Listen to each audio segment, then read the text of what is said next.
Ladies and gentlemen, Rex Bear Leak Project, how the heck are you? I just have to hit a couple more buttons here before we get started. And make sure to put your seatbelts on. Or you can be a rebel like me and not wear your seatbelt. North Korea, the global black market player, now guarded by nuclear weapons and ballistic missiles. What do you think about that? Well, first of all, there's so much speculation about what North Korea is in the process of doing, how much stuff that they come out with in the media is legit or just war propaganda, wag the dog. We're going to get a different perspective.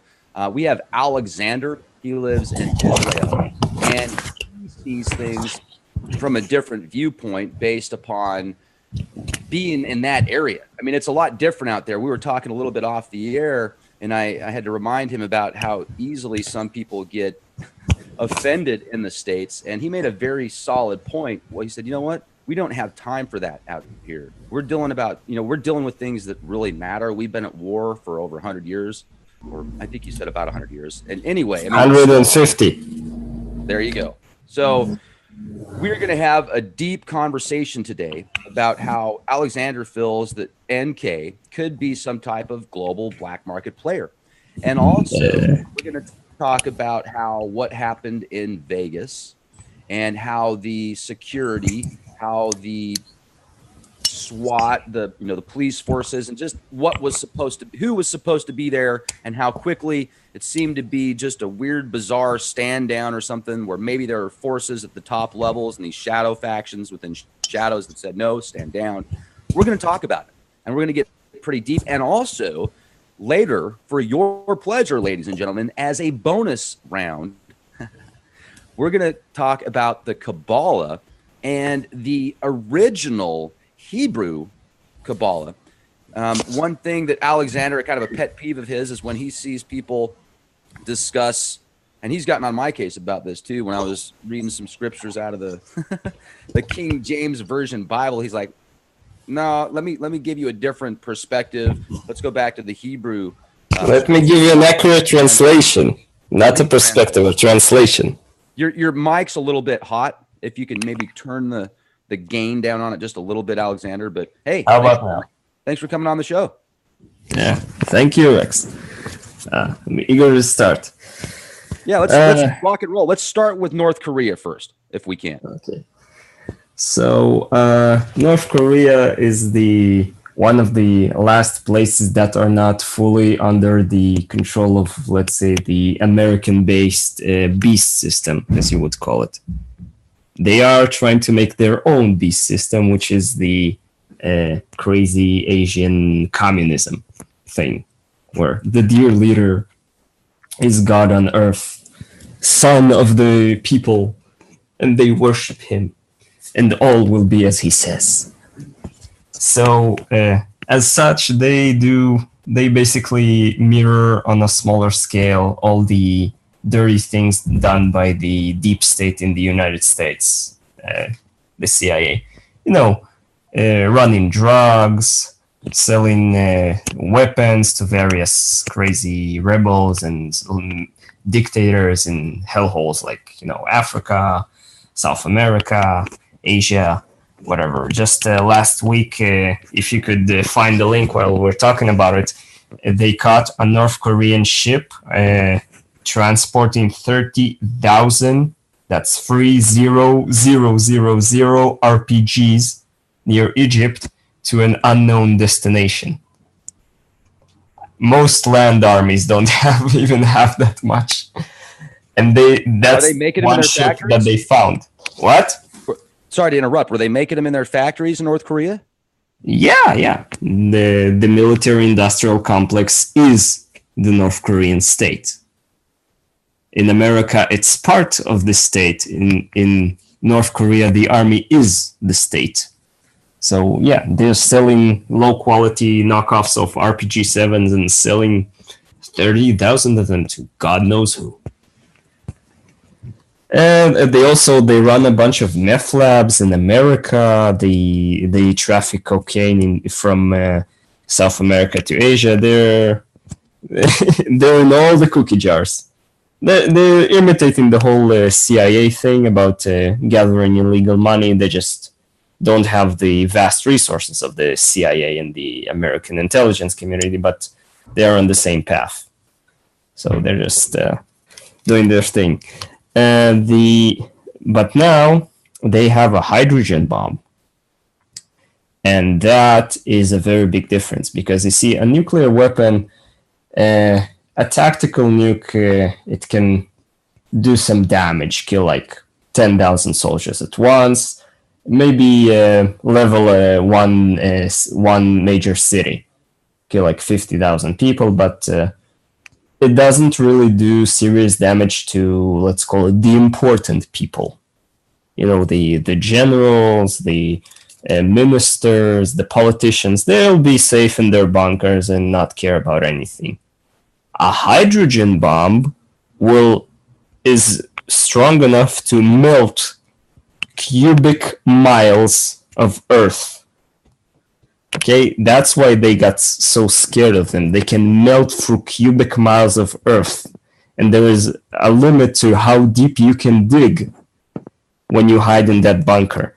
So had a full-scale thermonuclear war happened, instead of, aiming, 5 nukes at Washington, D.C., they're going to find out where the president is evacuated to, and they'll just melt 1 square mile, and then throw another hydrogen bomb into there, melt another square mile, and by the end of them, if the shockwave doesn't kill him, one of the hydrogen bombs will melt all these politicians in all these bunkers. And that is, their rear ends are now on the line, and they are no longer so eager to engage in total war, because they will get personally hurt. And that is why we do not have a hydrogen thermonuclear war. And now North Korea is publicly in the club of these countries that have such weapons, where they can attack personally and eliminate personally the leader of another country. And even if they don't have rocket technologies that the United States achieved in, say, 1952, that's their rocket technology level, they have submarines. This thing, while what we've seen on the screens, this stupid picture with the white object, whatever it is, it's obviously fake. Yeah. That's not real? Yeah, let me break some news to our less scientific. Unbelievable. I can't believe it. Oh, hold on a second. Let me be serious for just a moment if I can. Because when I first saw this, I was like, there's no way that this is a nuclear missile or a nuclear tip, a nuclear payload. And I even mentioned about how Kim Jong-un would not be touching it, would not be so close to it. But let me ask you this, though. If this isn't real, Alexander, how do we know they even have a real one then? I mean, how do we know if they're showing us fake pictures? They caused a giant earthquake of the size that can only be generated by a hydrogen bomb. Do you think it could have been a shadow faction, though, and just blamed them? Unless the shadow faction smuggled it into the nuclear testing site and somehow detonated without them noticing, no. Okay. It could have been the Chinese providing them with the nuke. It could have been a Chinese nuke. There's no guarantee that they could be using them as a. It could have been the Iranians, for all we know. They have total military cooperations. The Iranians could have smuggled the device, or just smuggled in the plutonium, assemble it in North Korea, and test it there without violating the treaty. Could have been also them, because the force of the blast indicates that it did not properly detonate. I mean, it. How do I explain it? It's like when you set wood on fire and you have some ash, black ash that's left after the wood. Sometimes you have a big piece of the wood that stays, and sometimes you have only very fine powder. It's on how well it burns. So the hydrogen bomb did not explode very well. It should have been. I read estimates about 2 or 3 megatons. Instead, it ended up being like 200 kilotons. So let's call it 65% effectiveness. But by the next time, they will get something more powerful, and it means that it was really hydrogen. It was not what you call a boosted fission. So it wasn't like a super powered conventional nuke. It was a hydrogen bomb. And like I said, it means they can dig through rock all the way to the presidential bunker. And that makes them a serious player. A serious global player. They can demand like a seat in the Security Council and stuff. So yeah, that's scary. Now, my grandpa fought in the North Korean War back in the 50s or something. Yeah. And 1950 to 1953. He didn't talk about it. The North Korean War really isn't taught much in the education system. Because you lost it. Around the world. I don't know about around the world, but at least out here in the States, they don't really talk about the North Korean War that much. It was one of these idiotic situations where Stalin and Truman, and then later Eisenhower, made a behind the scenes deal where they're gonna have like a World War I situation where neither side is trying to win, and they're just making money by prolonging the war unnecessarily. Same thing you had in a much bigger scale later in Vietnam. They didn't want the war to end, and they didn't want to win it. They just wanted it to go on and on and on while they're making money producing weapons. It's like the medical mafia. They want sick customers, just healthy enough to be able to go to the doctor and be able to go to the pharmaceutical store and pick up their drugs. Yeah. The United States did not want to commit even 5% of the army's fighting strength to completely crush the North Korean / Chinese forces. They could have easily done that had they simply committed a little bit more troops, but they decided not to. They would attack a hill, and then when the counterattack by the North Koreans came, they would just stop the air support from destroying the counterattack, and then they would lose the hill, and then they would wait a week or two and attack the hill again, and they would play like this: attack, counterattack, attack, counterattack, and people on both sides kept dying. Obviously, the Chinese would lose like 20-1, 50-1 because of the American and British artillery was significantly better. So, yeah, and they ended up just deciding not to do anything and ending the war the way it is. Well, the point is North Korea, because it's adversary to the United States, it will empower anyone and everyone who is also opposed to the United States and its military industrial / CIA / Federal Reserve system. So they put 30,000 RPGs to God knows who.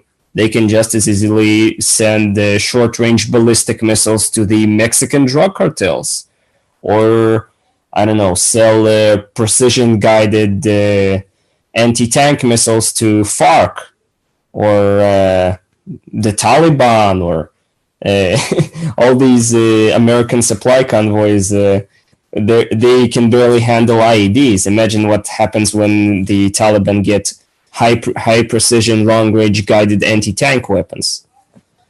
You would see casualty figures like 200 Americans killed in a single week for months until they withdraw.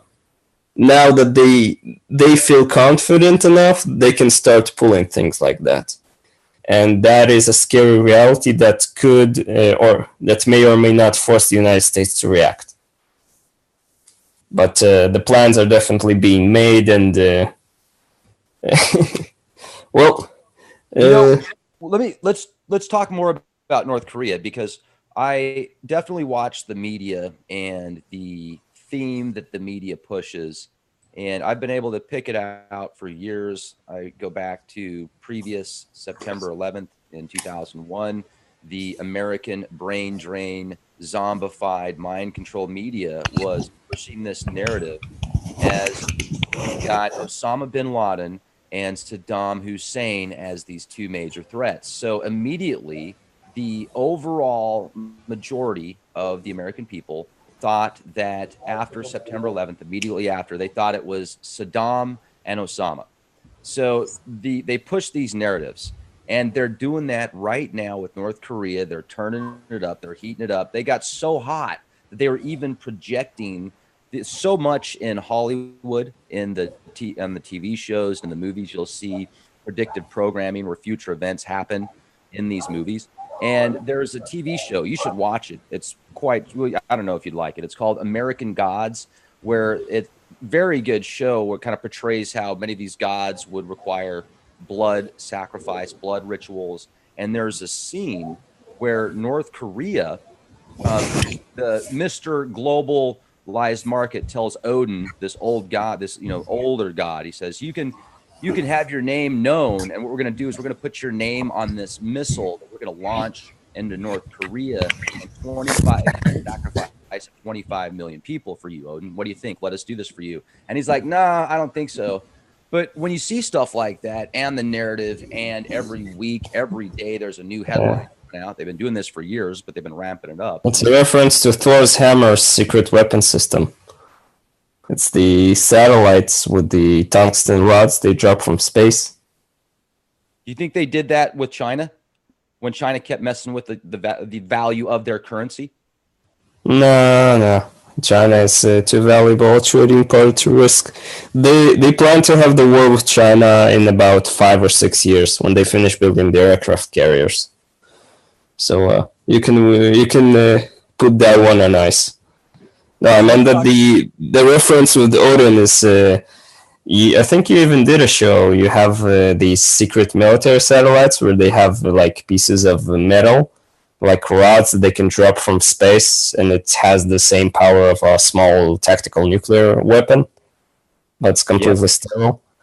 Yeah, so that was the reference with the whole satellite named Odin. That's about Thor's hammer.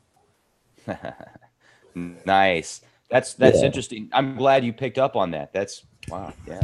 The reference was made for people like me. So let's get into this then. Let's talk more about North Korea. You think, are we going in there? Are we annihilating that nation? Are they going to hit the locations that they threatened to back in 2013, where they had the map on the background? They showed that they were hitting California, LA, I think New York, Houston area. No. You see, in America, you have this silly approach where there's these people, and hi, Alexander, if you could. You have this approach for a couple decades where there are these oppressed people living under the wrong regime, and we're gonna come and we're gonna bomb, and then after we bomb and kill half their country, we're gonna put in the right regime, and once they have democracy and capitalism, they will be happy and they will like us. And somehow, not a single time that you try that, starting from the Mexican-American War 150 years ago, to the Philippines, to Vietnam, to Korea, to, in modern times, Iraq and Afghanistan, every time you try to do democracy and nation building, it always fails, laughably. Yet, every time they can convince the American public that if we just give democracy a chance in this place, they will love us. They will say, God bless America, right after we bomb them to the Stone Age. So, yeah. And in North Korea, it's the same. Oh, they're an oppressed people under an evil dictator. And if we just remove the dictator and his 5 million government employees, everybody will like us. And there will be a free and prosperous democracy. Yeah, it doesn't work like that. So North Korea sort of armed itself with a hydrogen bomb to make sure that even if you have 10,000 missiles, they still have 5 that they can launch off a submarine. Or why launch? Just roll one in the deck of a submarine right into the Los Angeles harbor, blow it up, and cause a huge tsunami. And then make the plan public, and then the United States wouldn't dare to mess with them. And they made it public in 2013 that, see, if you go back to 2013, before they supposedly had this hydrogen bomb, they did show the California coast. There were several key areas. I think it was LA or San Francisco, somewhere around there. Now, here's another thing that's interesting with the submarines that they have. That would be probably okay. Let me go back a moment. In the mid 80s or early 80s, there was a satellite program that would actually pick up on radioactive isotopes on land surfaces to be able to track where nukes go. Now, this was told to me by somebody I worked with. It was made in the 60s. They had that in the 60s, both the Soviets and the Americans. Yeah. Okay, well, I know somebody that was actually working on the program in the 80s, and he was telling me about how they had these satellites that would pick up these isotopes, so it was very difficult to move nuclear weapons without them being tracked. So my question is, don't you think that they will be able to track these things before they get into a situation where they could hit the States or the higher up? How do I put it? It's like with all the what do you call them? The people at the airport security that touch you with gloves in America. With all their fancy scanning equipment and all their groping and sexual harassment, people still smuggle drugs through the airport after all these scans. So if all these scans can't catch drug runners, there is no guarantee that these satellites will catch nukes. And even if they do, there is no guarantee that they can catch all of them and fast enough. So all these electronics are, in the end, it's a gamble. So nobody can guarantee with 100% that the North Koreans can't smuggle a nuke into the United States.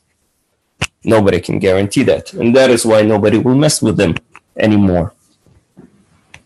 They will start projecting power plays. You're going to see the North Korean mafia expanding its operations, starting doing like local drug gangs and all sorts. They already have something, but on a small scale. Now they will get more cocky, just like when after Iran's nuclear program was let's put it gone beyond a certain threshold, they could allow themselves things like sending expeditionary forces into Syria and Iraq, starting to make threats against the United States. They sent like 2 warships to the East Coast to threaten the US. Yeah, they would not allow themselves. Before they had a very threshold nuclear program. Now they do. Now they openly said,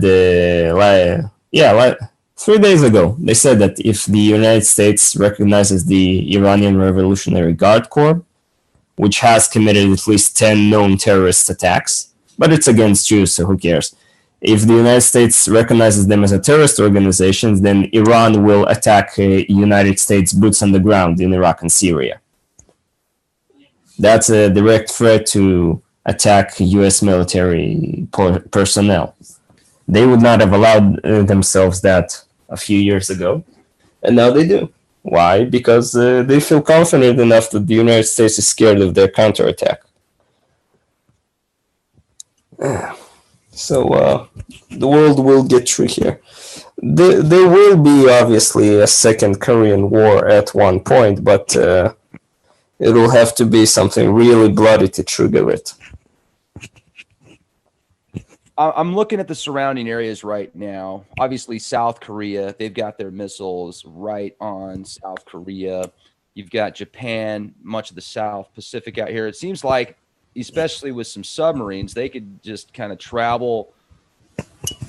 Yeah, and then just pop up. Do you remember back in 2011 when there was a missile shot out of a submarine not far off the coast of California, just barely in international waters where people could see it on the coast.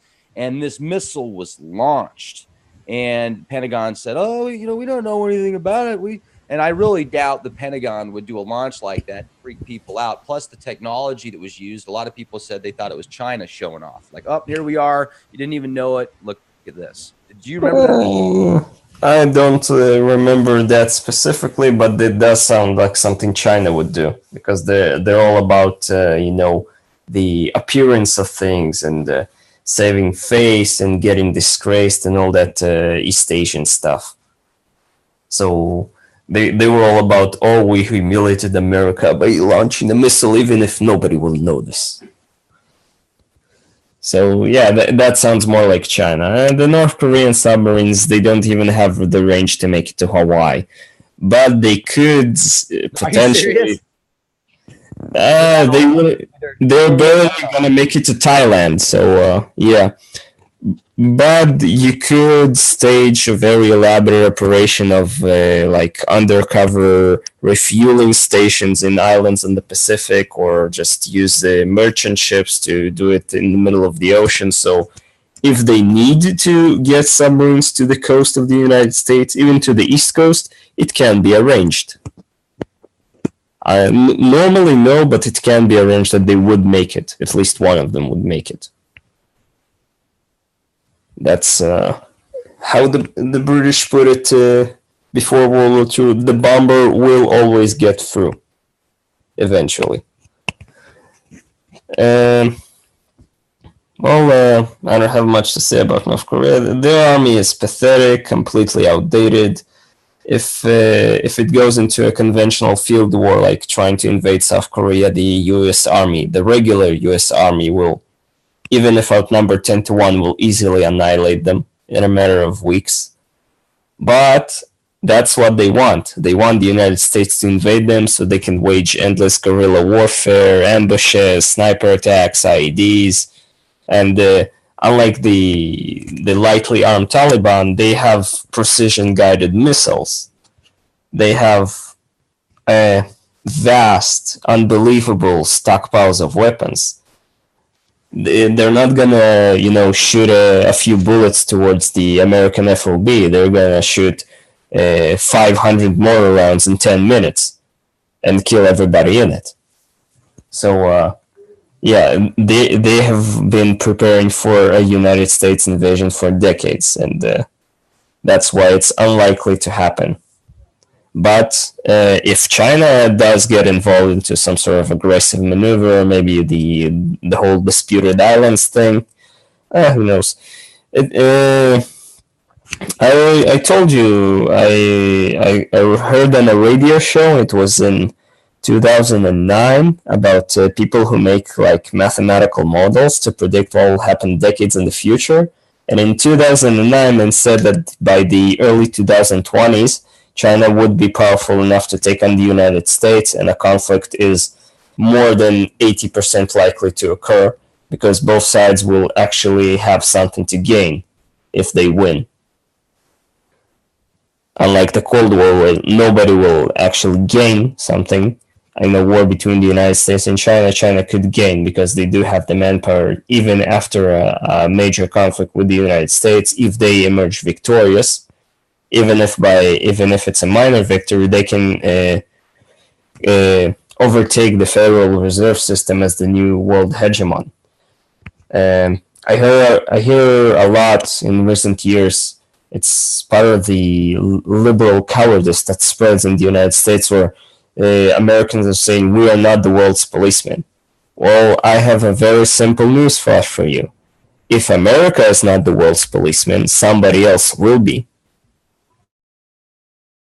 Just like in the Middle East, with all the Obama withdrawals and even Donald Trump withdrawing now, the police.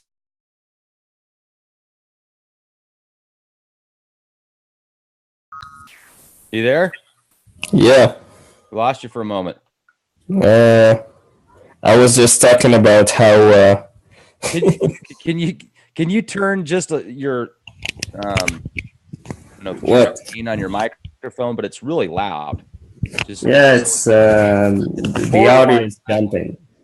It's part of the software thing. It Okay. doesn't balance properly. I was saying that in America, you often hear the argument that America should not be the world's policeman. So I have a very simple news flash. If America is not the world's policeman, somebody else will be. Like right now in the Middle East, after the cowardice of Obama, and sadly even the cowardice of Donald Trump, the Middle Eastern policeman has become Russia. Now Russia runs peace talks in Libya. Russia arranges the fight against ISIS. Russia holds talks in Egypt about their conflict. Russia even started to meddle in the Israeli-Palestinian conflict. Russia brokered the agreements between Syria, Turkey, and Iran. Russia influenced the whole Kurdistan situation. Russia is even getting involved in Yemen. Russia managed to get the Saudi Arabians, for the first time ever, to buy billions of dollars of weapons from Russia, not the United States. Even the most pro-American country in the Middle East, Saudi Arabia, is now buying weapon systems from Russia. That is the magnitude of the failure of the United States foreign policy of isolationism.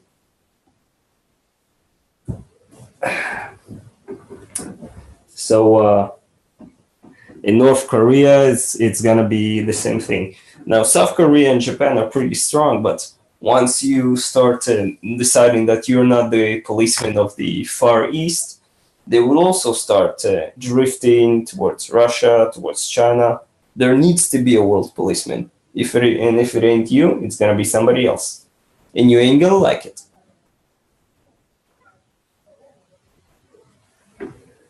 Let's talk about this for a minute, because the cost associated with being the global policeman or police force is extremely expensive.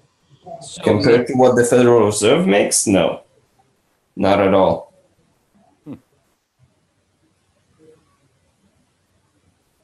let's talk about that then. So you think that it's just totally affordable, and with the situation of like right here in the States, there's plenty of things that we could take care of here first. Do you think that we should still be pumping out all that foreign aid playing national? I think it is profitable for the people who control the United States Globalist Federal Reserve Bank.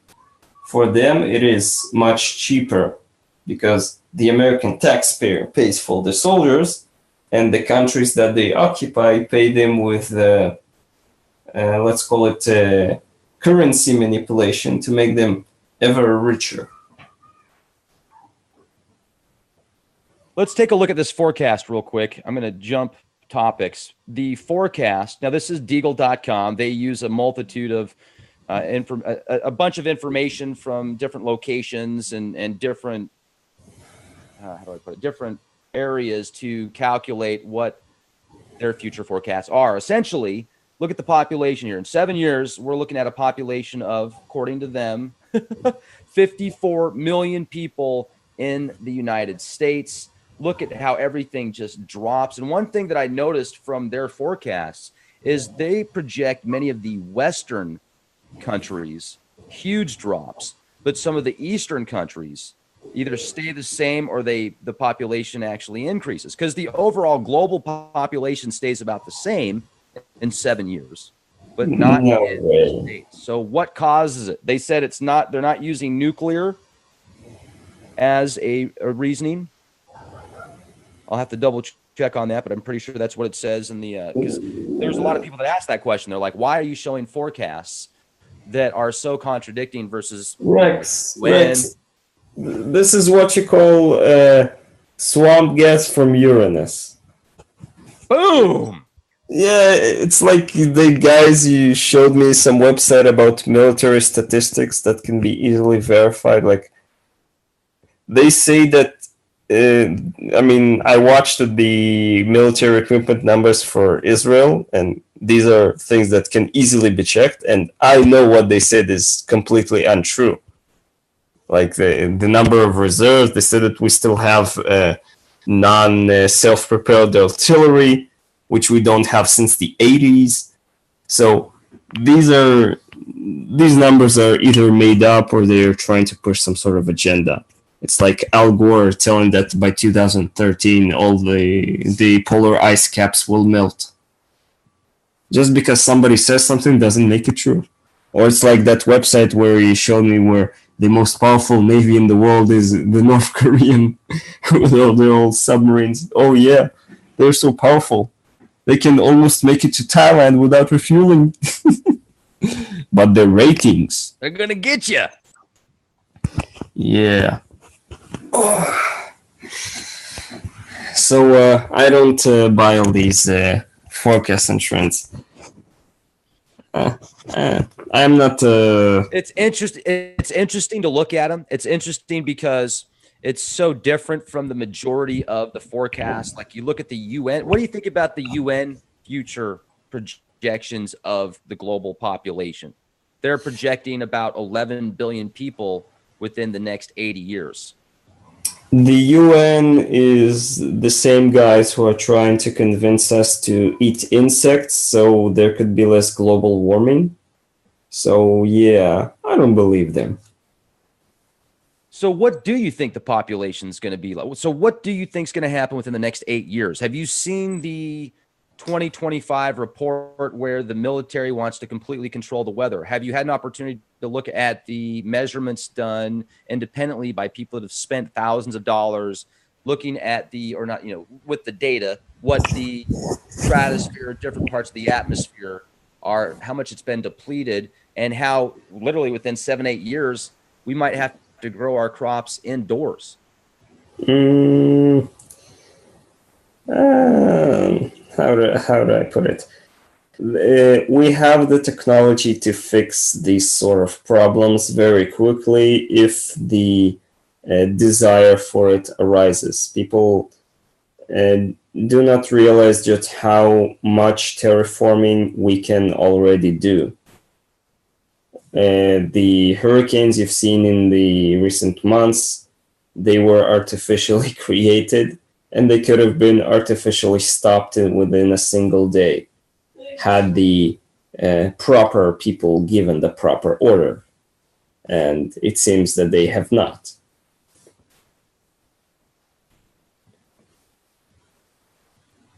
Well, they certainly have not. I mean, they've depleted a large portion of the stratosphere. Makes me wonder why. It's like maybe they want to cut down on the population a little bit, do it slowly. That slow boil, put the frog in the pot. Well, we are the frogs. Some of us are anyway.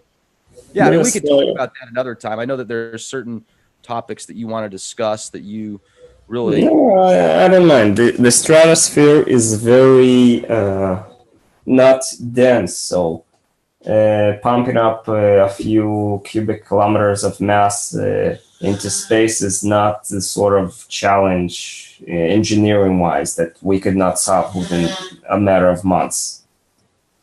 So even if it was needed, it could be done. It's like you kept talking about Planet X last year. Like I said, if I didn't. I had a lot of guests on the show that did. Well, they talked about it and you answered. So like I said, if there was a Planet X, we would take care of it if it was needed. Well, here's the thing. There was a Planet X and let me jump in real quick. I'm going to play devil's advocate for a moment. I know you like to have friendly debates. So if you've got a giant planet that is going... first of all, I don't think there's ever been a planet that's hit our planet. Maybe. I really doubt it, but that's my opinion. If there was a huge comet or asteroid or near Earth orbit object, something that would cause serious damage to the planet, so what do if you shoot a nuke? Well, what about the inertia? What about the possibility that would break it off into maybe 1,000 other pieces or 10,000 other pieces? Or would it be so extreme? They won't make it through the atmosphere. They simply won't. The atmosphere is not that thick, but it is thick enough that if you don't hit it at a very specific angle, it's like throwing something into the water, if you put it in a certain, if you hit it too vertically, it'll just make a big splash and immediately stop. It's like when you see these people who jump from like 3 yards into a very shallow pool and come out and nothing happened to them. If you make too flat, it will skip like a stone on water, or it will just if you ever try jumping in the water from a high place and landing in an angle, it'll immediately spin you and push you forward to the surface. So you have to hit the Earth, even if it's a big asteroid, like we had the Chelyabinsk event.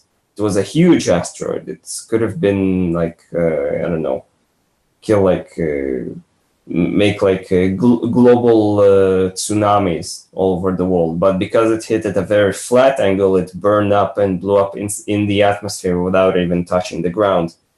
So it blew up into a million pieces without doing damage more than like broken glass. So unless it hits at a very specific angle, so you don't even have to destroy it, it'll just have to deflect it so it hits at a slightly different angle, and it will just burn up in the atmosphere or completely skip off the planet. The trick is detecting them early enough, but yeah, it's... I personally am a bit religious, so I think we'll come out fine. I hope you're right. There's certainly a lot on the horizon. I feel that we're in this dualistic universe where there seems to be an opposite everything. Every action has an equal and opposite reaction. Now, let's talk about Vegas. Do you want to jump on to the Vegas subject, or do you want to talk more about North Korea? Yeah, let's do the Vegas. I'll get very riled up. Stop me very often when I get too emotional about it. You're right now, ladies and gentlemen. Look at this: $36 a night to go to the Luxor. What a deal! So, yeah, let's just zoom in on the Mandalay Bay and where the concert was, so we can show people an angle. Obviously, I've never been. Mind freak. I've never been anywhere near there. That's Look at all still these the other little pyramids you got here. Then got the Egyptian. Wow, we just look at it. The shadowing. Wow, that's pretty good. I'll tell you, whoever put this together, they definitely had a rhyme for their reason. This is all linked up to some type of sacred geometry. I'll bet you specific ley lines.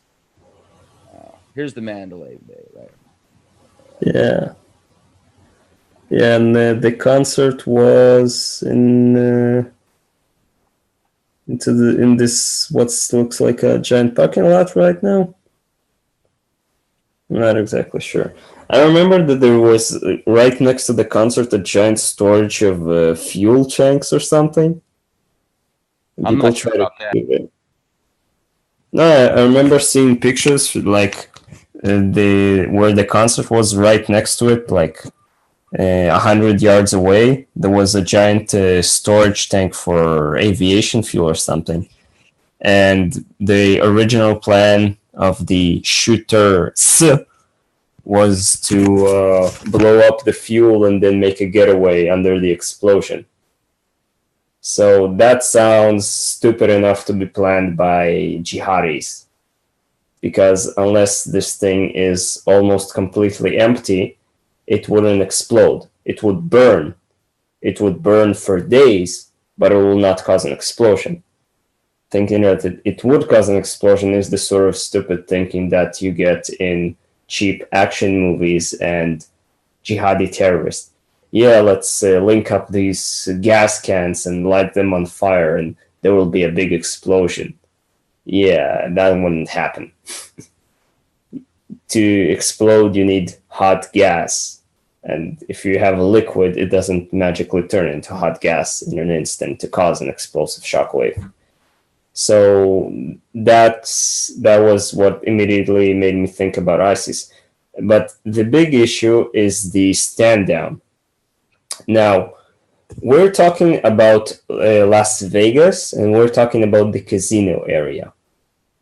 In the Las Vegas casino area, correct me, maybe I'm, I don't know, getting a bit too emotional or insane. The Las Vegas casino area is the sort of place where you have people with armed bodyguards, right? I don't gamble in Vegas. You'd have to ask. No, I would assume that there would be several people within a mile from that region in these casinos that have armed bodyguards. You have millions upon millions of dollars in cash, so you have downstairs vaults with heavily armed people defending them. You have various people who move money around. They are also armed and armored. They will have, I bet, I don't know, my house that within half a mile from where the shooter was, there was at that point at least one bulletproof vehicle that could have been used to just, I don't know, either distract or push a force towards him. So within a 5-minute running distance from the shooter, there would have been, at the very, very, very least, at least 20 people with the training and the assault rifles to take him on and stop him in literally 5 minutes. Now, remind me again, how long was he able to shoot from his... They were allegedly able to shoot from this window uninterrupted? I've heard reports from 15 minutes to over an hour.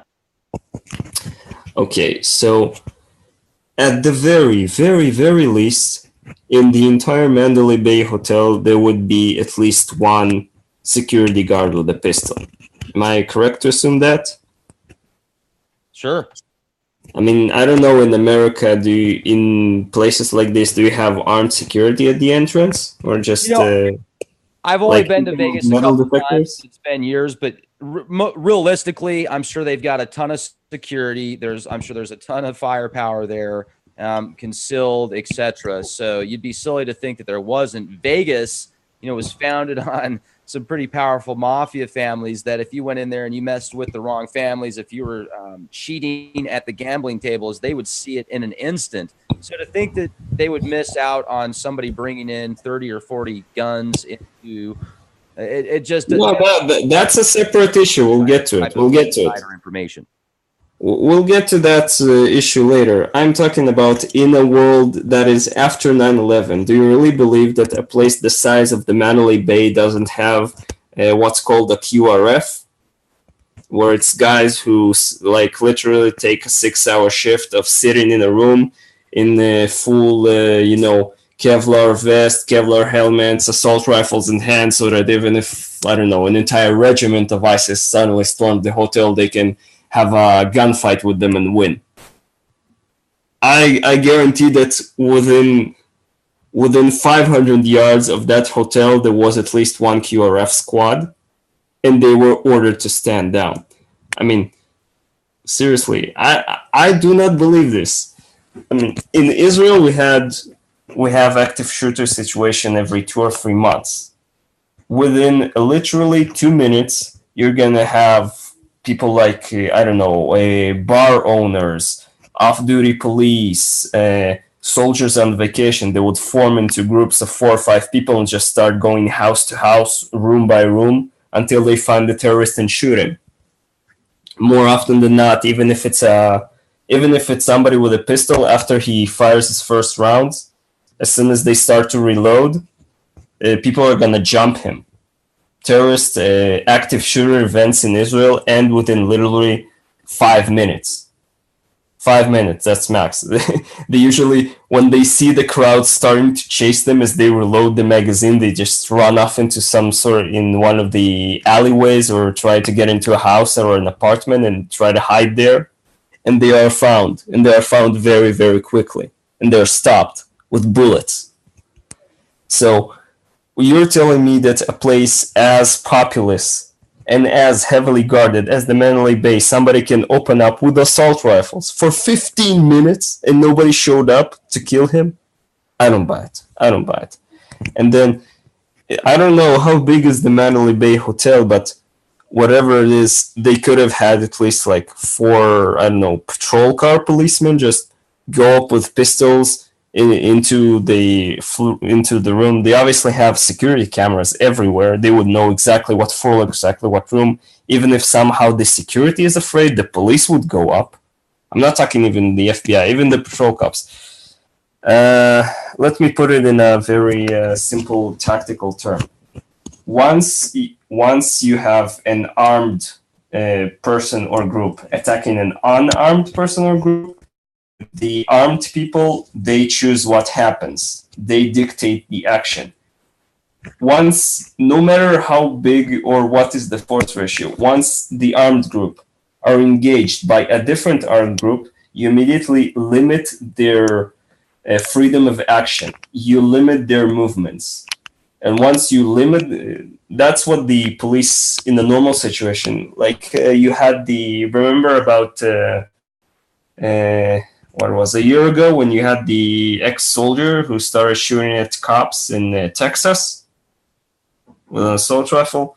The first thing you do is you limit his freedom of movement, and then you corner him, and once he's cornered, you either kill him or force him to surrender.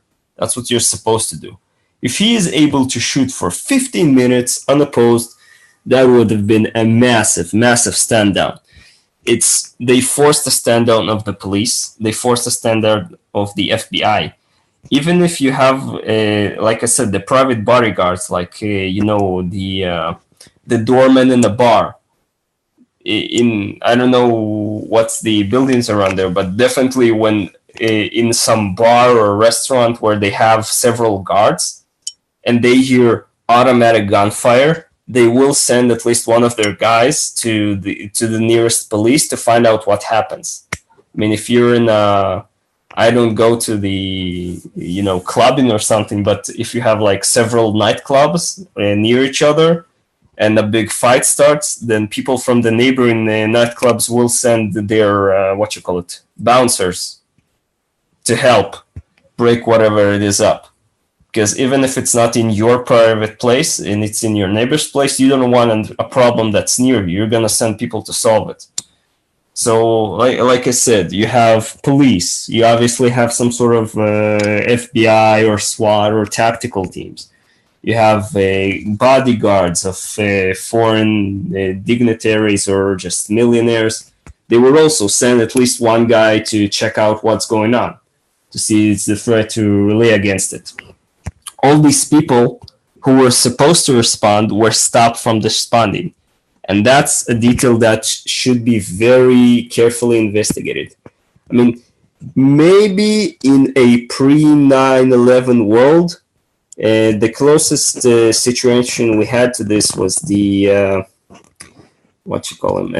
Michael Whitman, who climbed in the 60s on the Austin University Tower and was shooting from there.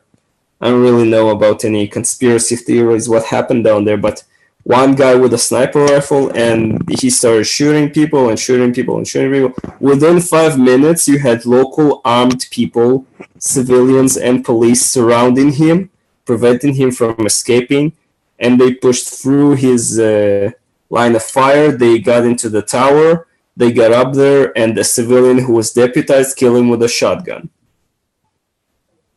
It did not last 15 minutes. It did not last 15 minutes.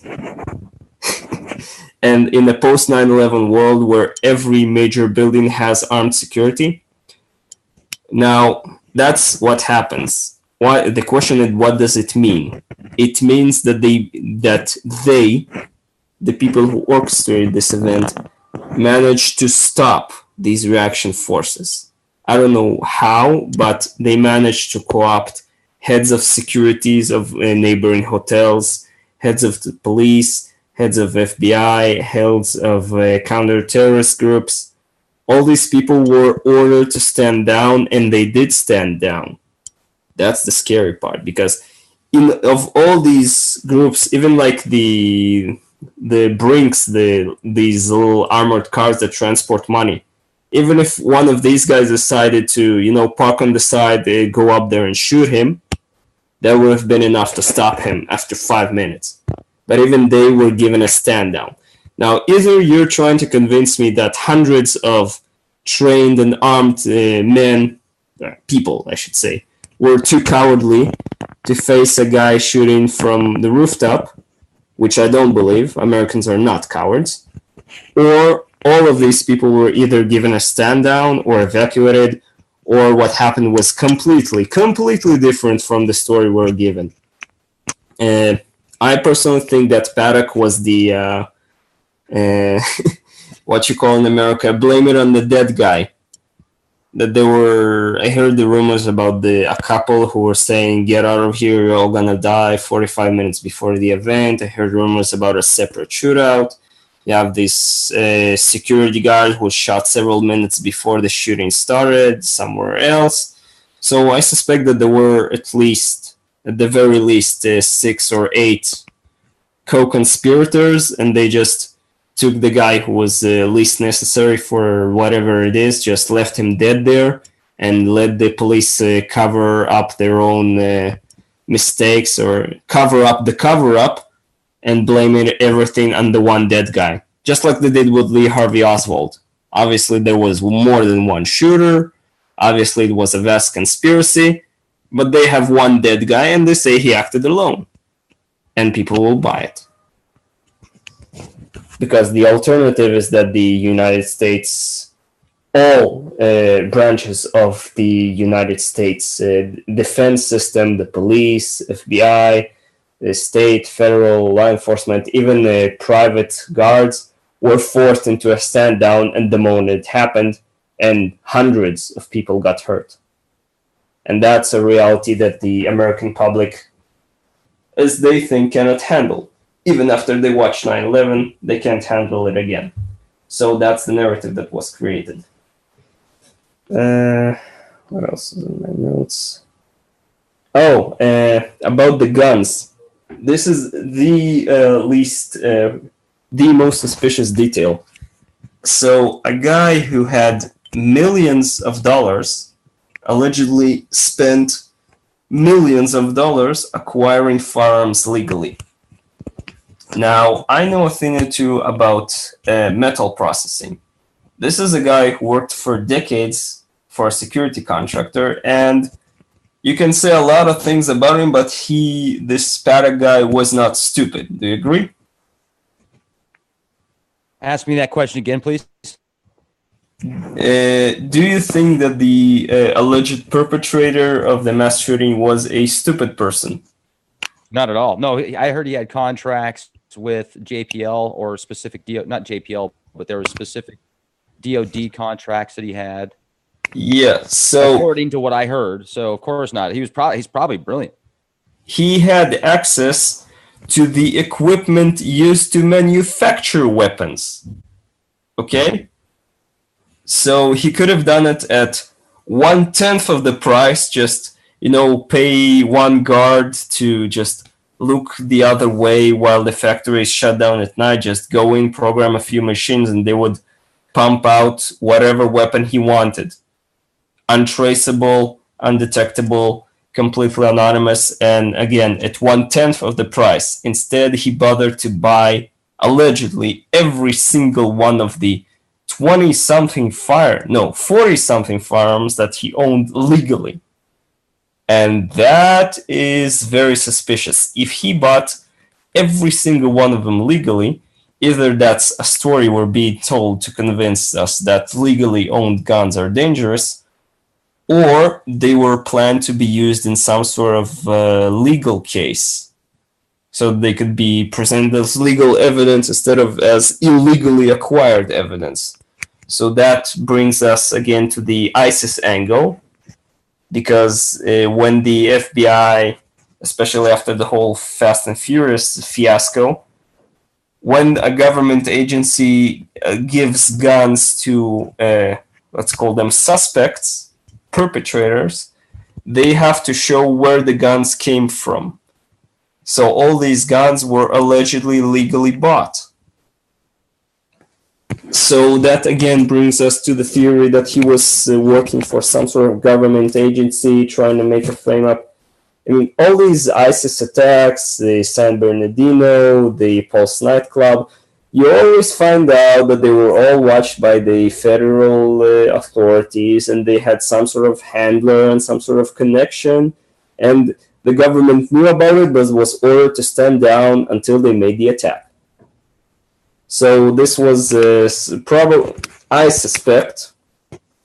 personally suspect, that there was some sort of, it was like, what you call it, a double agent, or a plant where he was trying to become part of an ISIS cell, and he brought them the guns, and they were planning something sort of more major, where like attacks more of the style that you see in Iraq, where they just go into the street and start shooting people.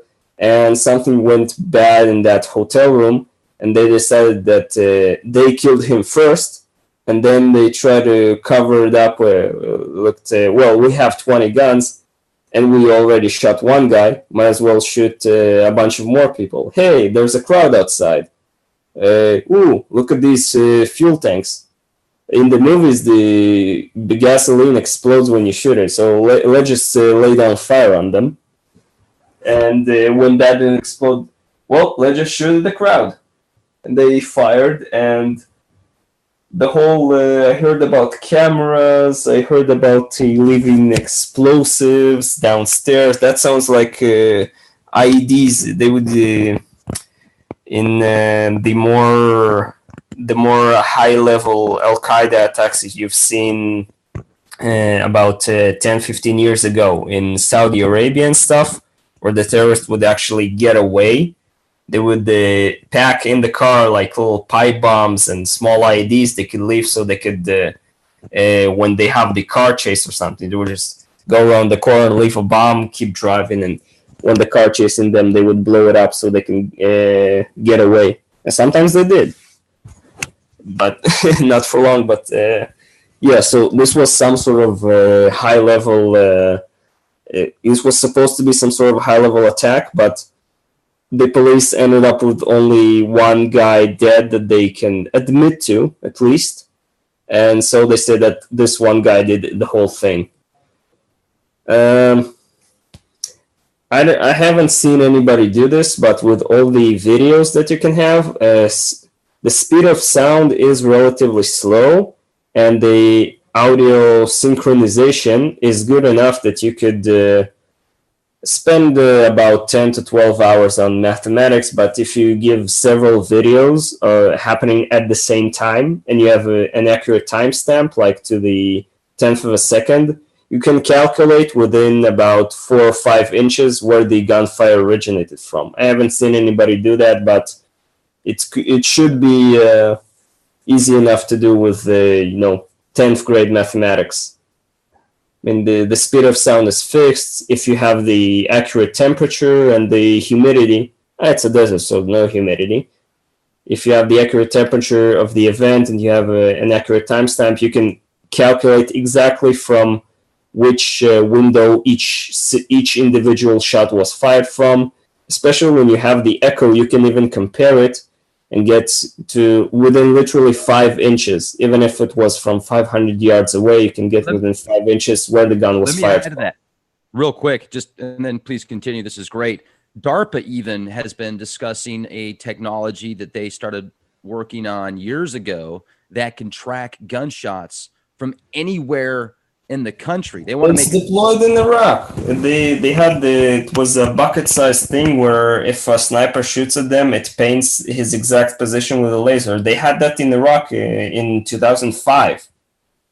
They had this. It's old news. It's really old news. Since 2005, they have the software. They can literally take the same software, copy it into the however many cell phone videos. It will give you the exact same result within several inches. They would point the exact window the gunfire was coming from.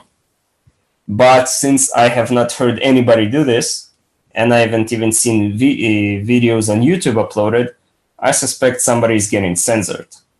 Somebody's building a narrative, as they always do. Well, heck, let's go to the Central Nervous System of the Earth program that Hewlett-Packard openly discussed back in 2008, where they said by this time approximately, they're going to have 1 trillion sensors around the globe that track virtually all movement of virtually everything. And companies like IBM want to have every single element, every single insect, every plant, everything tagged in some way so they can track it and then also, in a sense, control it. It would be feasible in 5 years. Yeah, they just spray microscopic RFID tags on, just spray it from the sky and watch them move. And just guess if it got stuck to a human or a leaf or a cockroach or it landed somewhere in the ocean. Yeah. 5 years, they don't have yet the computing power to handle that much information and not enough GPS satellites. But 5 years from now, with the quantum computing, they will. So yeah. Let's go beyond quantum computing. Let's talk about the DNA computing that actually self-replicates itself when it needs more processing. Oh yeah, old news. I had a buddy of mine. I'm right. saying that's as quick as the quantum stuff. So you're saying it's old news, but I think that'll be just as quick, if not quicker, than a quantum computer, because when it needs more processing power, it just creates more of itself. I had a friend of mine from high school write a 5-page paper on DNA-based computers in 2006, 2007. So it may be news to you, but it's old news for us. Yeah, they have that technology. You missed what I just said, but okay.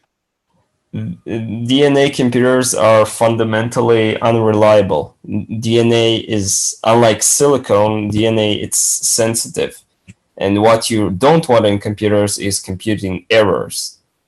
They are fast, but the quantum angle is much more promising. It's like, you can build a car that runs on a steam engine, but gasoline is a hell of a lot better. You could build an awesome car with 300 horsepower that runs on a steam engine, but you can do it with a gasoline engine that will be half the size.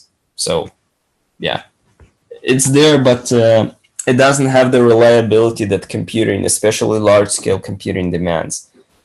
And it will be really, really messy to repair it. The technology exists, but I personally don't think it's as promising as you think. But hell, maybe I'm wrong. Who knows what goes on in those DARPA labs? You only hear rumors about what they did 10, 20 years ago.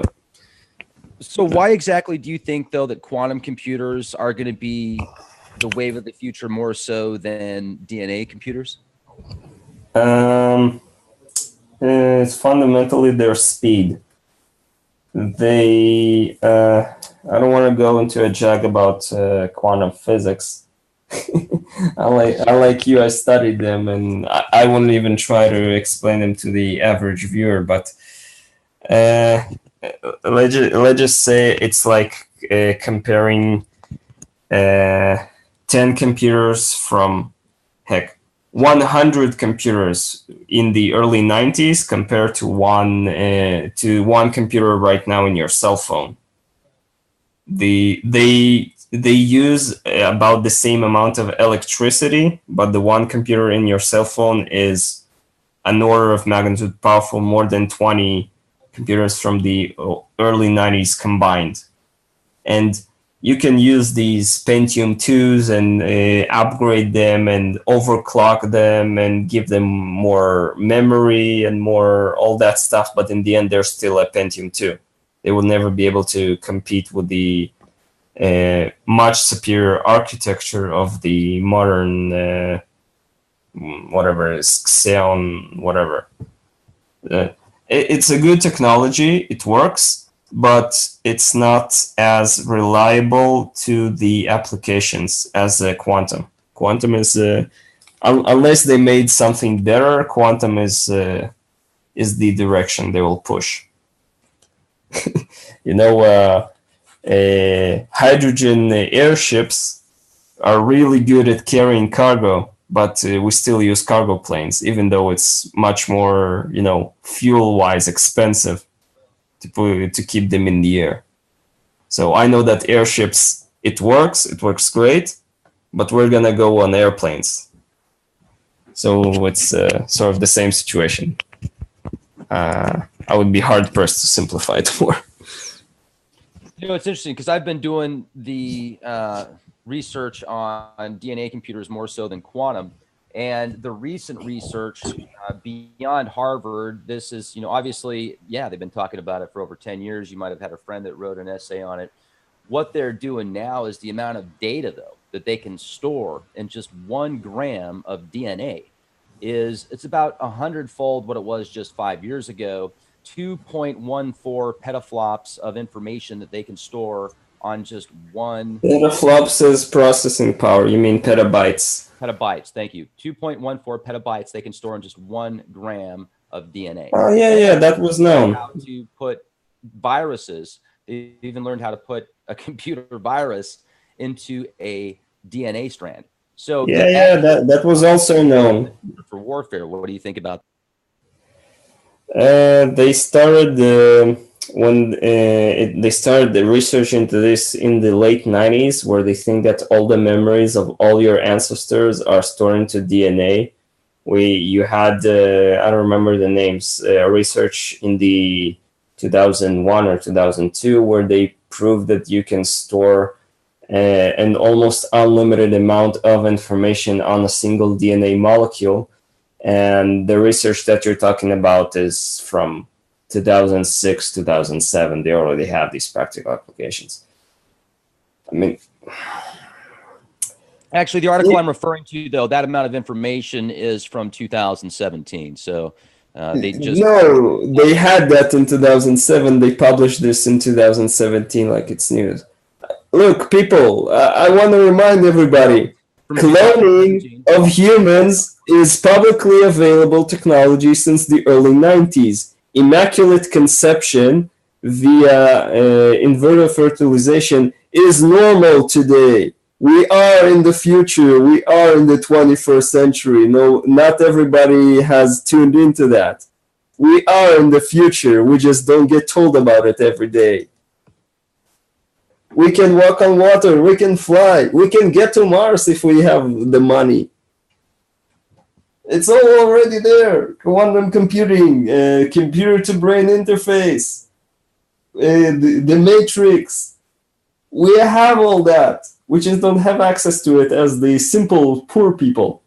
It's all out there. It's all out there for years.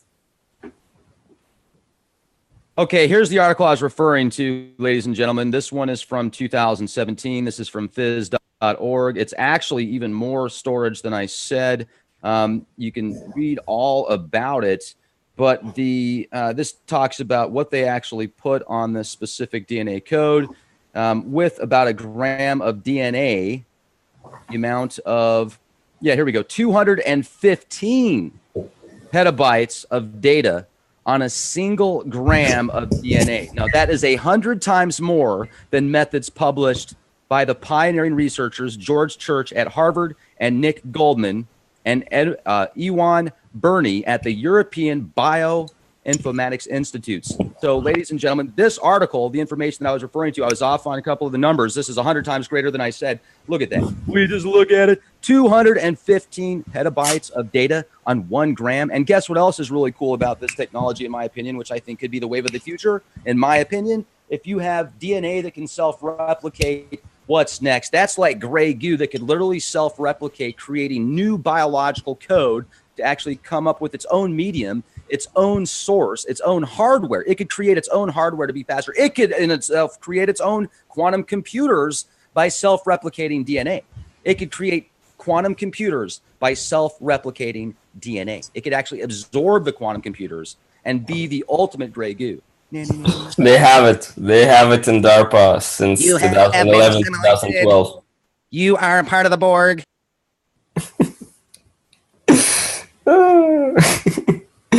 It's so entertaining. DARPA poured $500 million into it, and they did make something that worked to the relatively good degree of reliability. They have it. They have it for at least 5 years in working condition. But the simple people You didn't get the email about it. Oh, they tell you like in 2017. Oh, it's big news. Oh, Google Glass is so fancy. We made them in the early 90s, and now 15 years later, we'll let you have them for a few years. And then we're gonna stop selling them to you because you peasants are unworthy of our great and magical technology. They have so much stuff.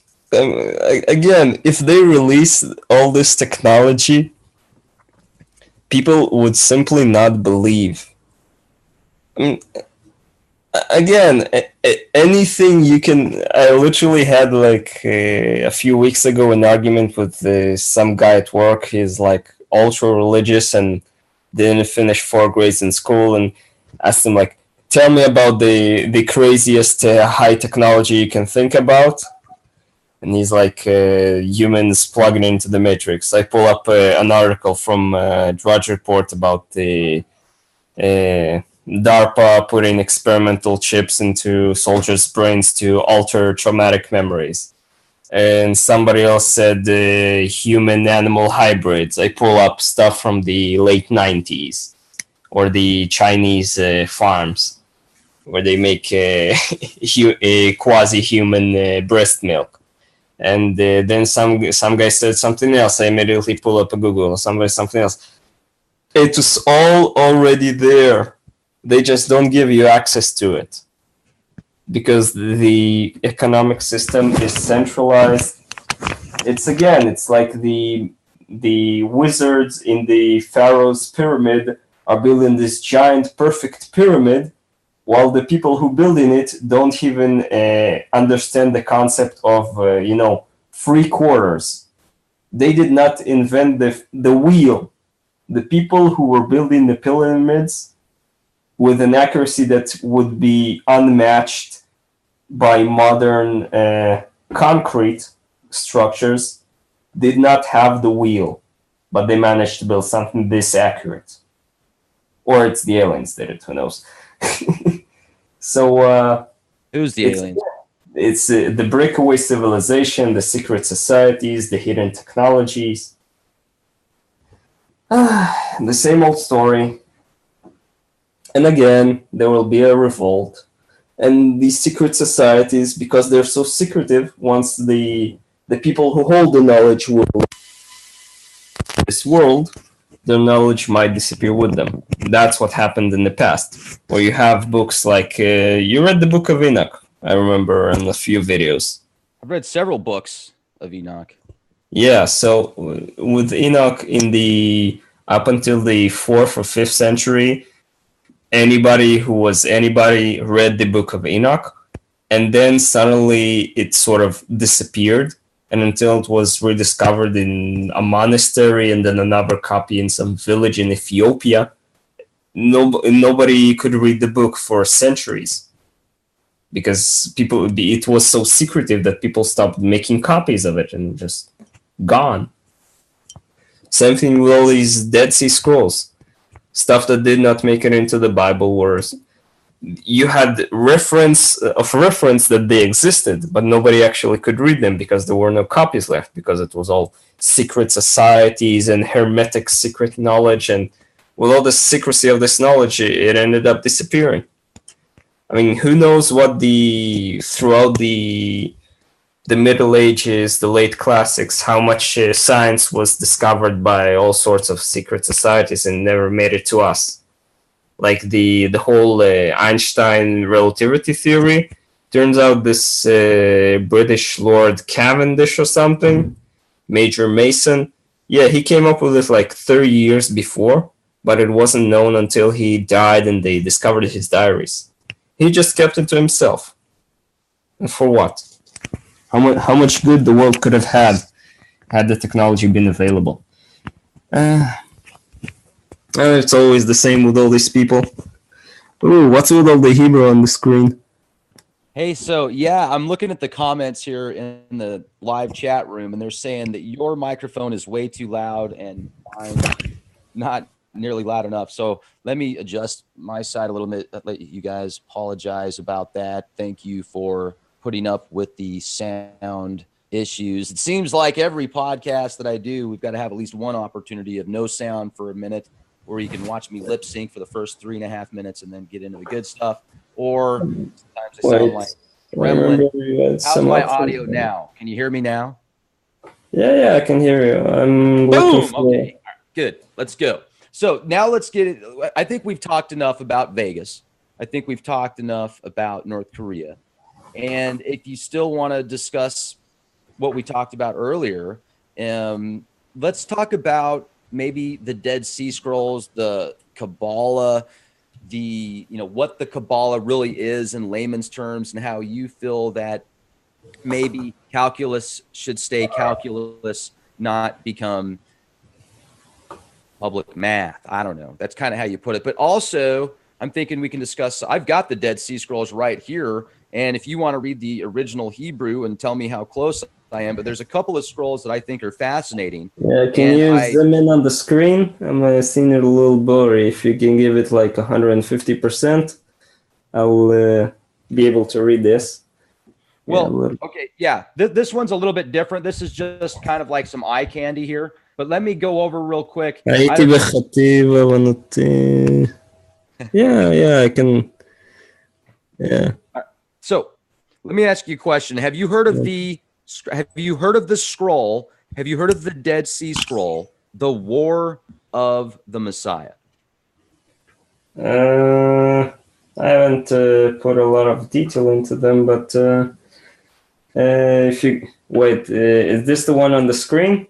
No. Let me, because there's two scrolls in particular that I think are fascinating that I found out of the Dead Sea Scrolls. One is, and there's many Dead Sea Scrolls, ladies and gentlemen, for those of you that aren't exactly sure what that is. It was a multitude of scrolls discovered in Nag Hammadi in a cave in the 40s, and these scrolls have a lot of Qumran. And the Dead Sea Scrolls are in Qumran. The Nag Hammadi is a different batch. Okay. Well, thank you. The War of the Messiah, right here, the War of the Messiah, and a vision of the Son of God. Those are two scrolls. Yeah, I got mixed up there for a second. Thank you. So these are the two scrolls that are from the Dead Sea Scrolls. The Dead Sea Scrolls, a vision of the Son of God, and the War of the Messiah. And thank you. It brings up a bunch of Jesus commercials. Maybe the Scroll of War, you mean? It's called the War of the Messiah. It's actually, yeah. Here, let me get it real quick. No, there's the Scroll of War. That's another one. That's a different one. That's in here as well. This one's called the War of the Messiah. Let me just real quick. Angelic forces fight on the side of the sons of light, is and upon for the sake of his name, and Michael, Gabriel, Sariel, Raphael, and with the chosen of heaven. And then it talks about a battle fought on land and sea that ends with the leader of the forces of evil standing in judgment before the leader of the congregation. In 3 lots, evil shall be smitten, leader of the congregation and all Israel, just as it was written in the book of Ezekiel the prophet. And I will strike your bow from your left hand and bring down your arrows from your right. You shall fall upon the mountains of Israel, you and all your troops and the peoples that are with you. King of the Kittim and the leader of the congregation pursued them to the Mediterranean Sea, and they shall flee from Israel at that time, and he shall stand before them, and they shall arrange themselves against them, and they shall return back to the dry land at that time. Then they shall bring him before the leader of the congregation. So then it talks about, as it was written in Isaiah 10:34, 11 through 1, the forces of evil are cut down by the messianic shout or shoot. Wait. Yeah, that I can search. Yud. Yeah, Isaiah 10. You said 34. Lamed. Dared. What? Isaiah? You sure Isaiah 10:44? And surrounded the bushes of the forest in Aran and the Lebanon in the mighty will fall? What? You got something confused here. Maybe it's Isaiah 34:10. Okay, so Isaiah 10:34 through 11 to 1. Now, this is just an excerpt that is saying is also was Night and written in day Isaiah. Here, from listen real quick, if you would, please. yeah. Just as it is written in the book of Isaiah the prophet, and the thickets of the forest shall be cut down with an axe, and Lebanon with its majestic trees will fall. Yeah, that was the first one. No, that's completely. I'll read Fragment it in 7 out of the Hebrew. Dead Sea Scrolls. This is fragment 7 from the 4Q 285 scroll.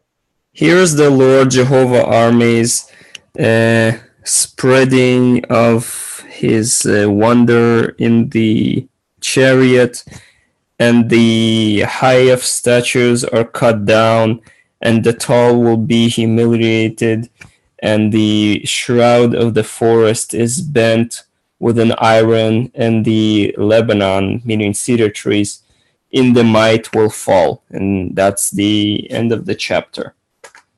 How did they came up with whatever it is that you read? I have no idea, but that sounds like a King James Bible. No, hold on, dude. Once again, go back to the 4Q 285 Dead Sea Scroll, please. That's what I'm referencing. This is fragment 7. That's what I just read to you. This is, okay, I'll give you another excerpt. This was rediscovered among the unpublished fragments of the scrolls when they first became available late in 1991. 4Q 285, fragment 7 of the War of the Messiah created a flurry of excitement and generated front-page headlines all over the world. Line 4 of the fragment is ambiguous in the original Hebrew, which is written without vowels. According to the vowels mentally supplied by the Hebrew reader, 1:4 could say either they, the enemy, will put the leader of the congregation to death, or the leader of the congregation will have him, the enemy leader, put to death. The leader of the congregation is a messianic figure known from other Dead Sea Scrolls. See priestly blessings for the last days, text 9, and commentaries on Isaiah, text 21. Thus, following the first option, fragment 7 appeared to be describing the execution of a Messiah, and the obvious parallels of Jesus of Nazareth were drawn.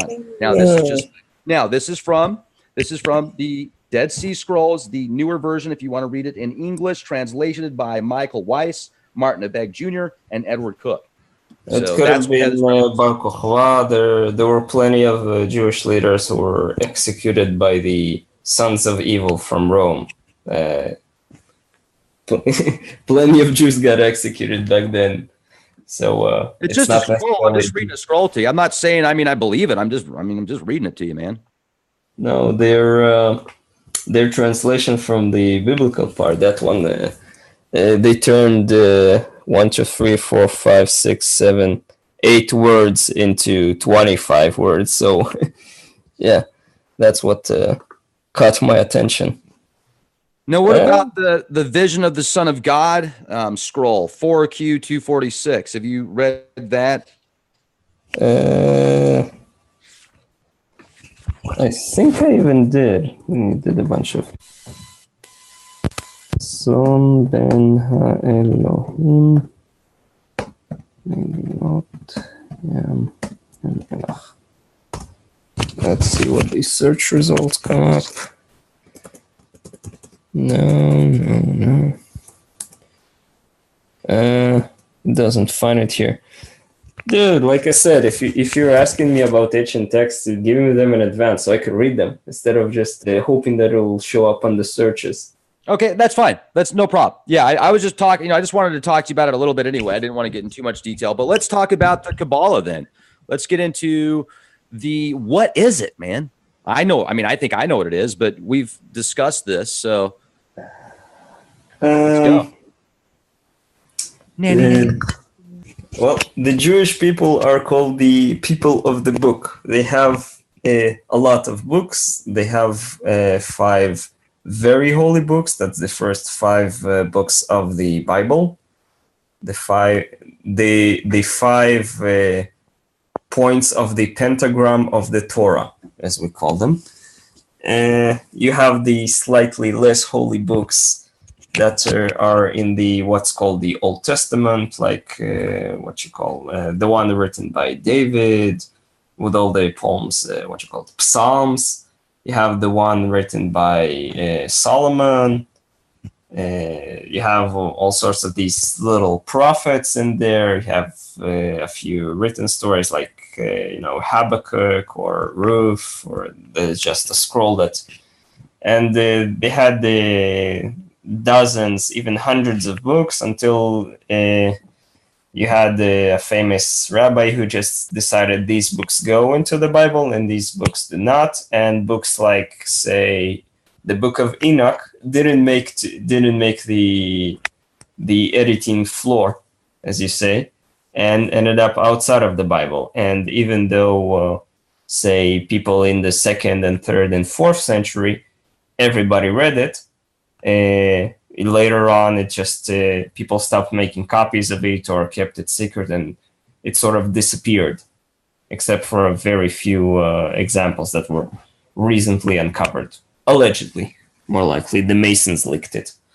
But one of these books that went through this situation is what's called the Zohar.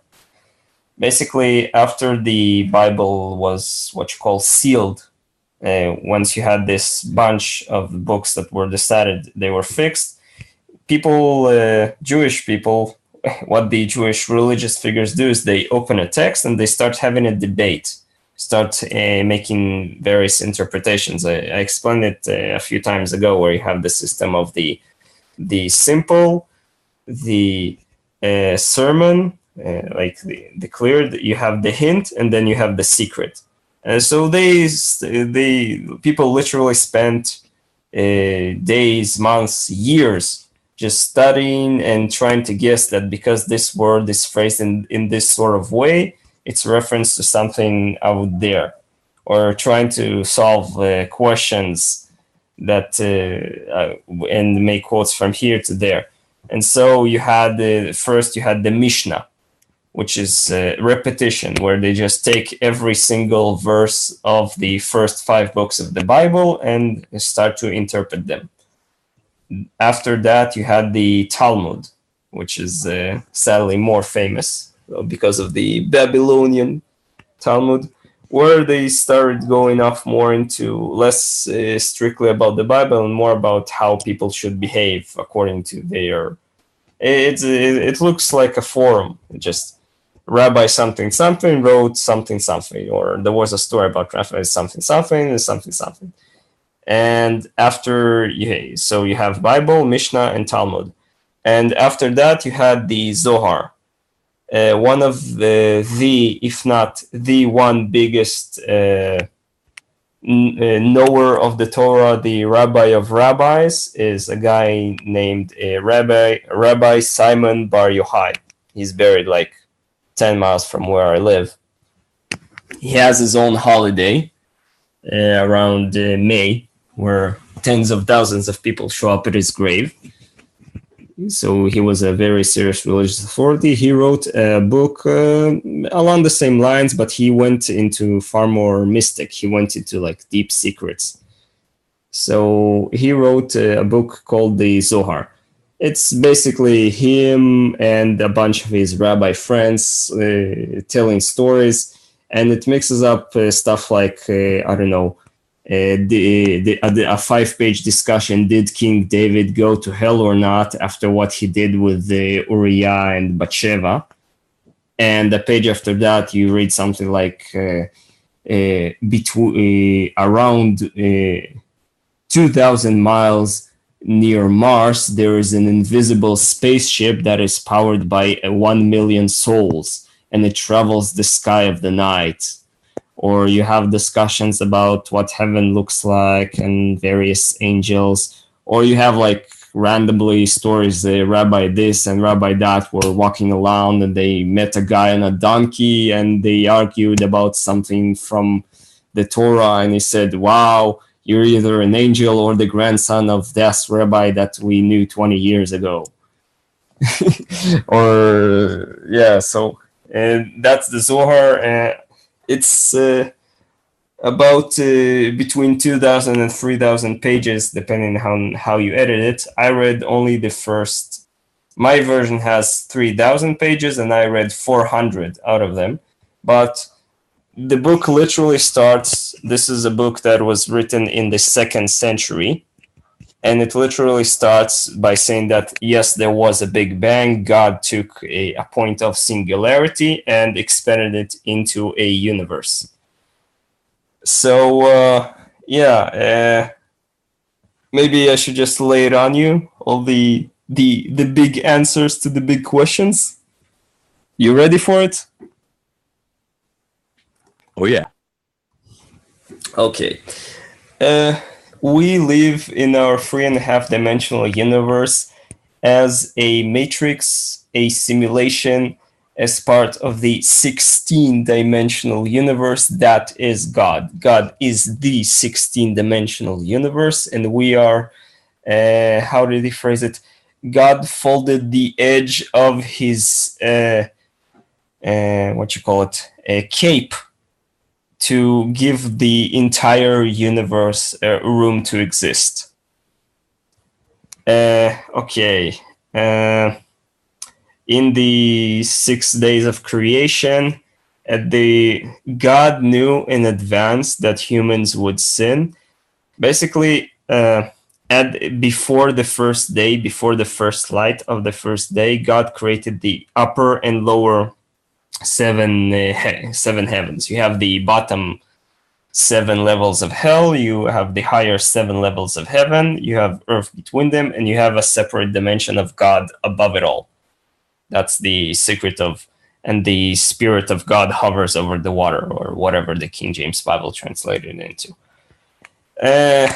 Original sin that you were so obsessed about in Christianity was obliterated by the events of Mount Sinai. So original sin has long ago disappeared, but yet you keep obsessing over it. The angels are a projection of God's will. The people talk about a lot in Revelations, where you have the 4-faced beast. That's reference to the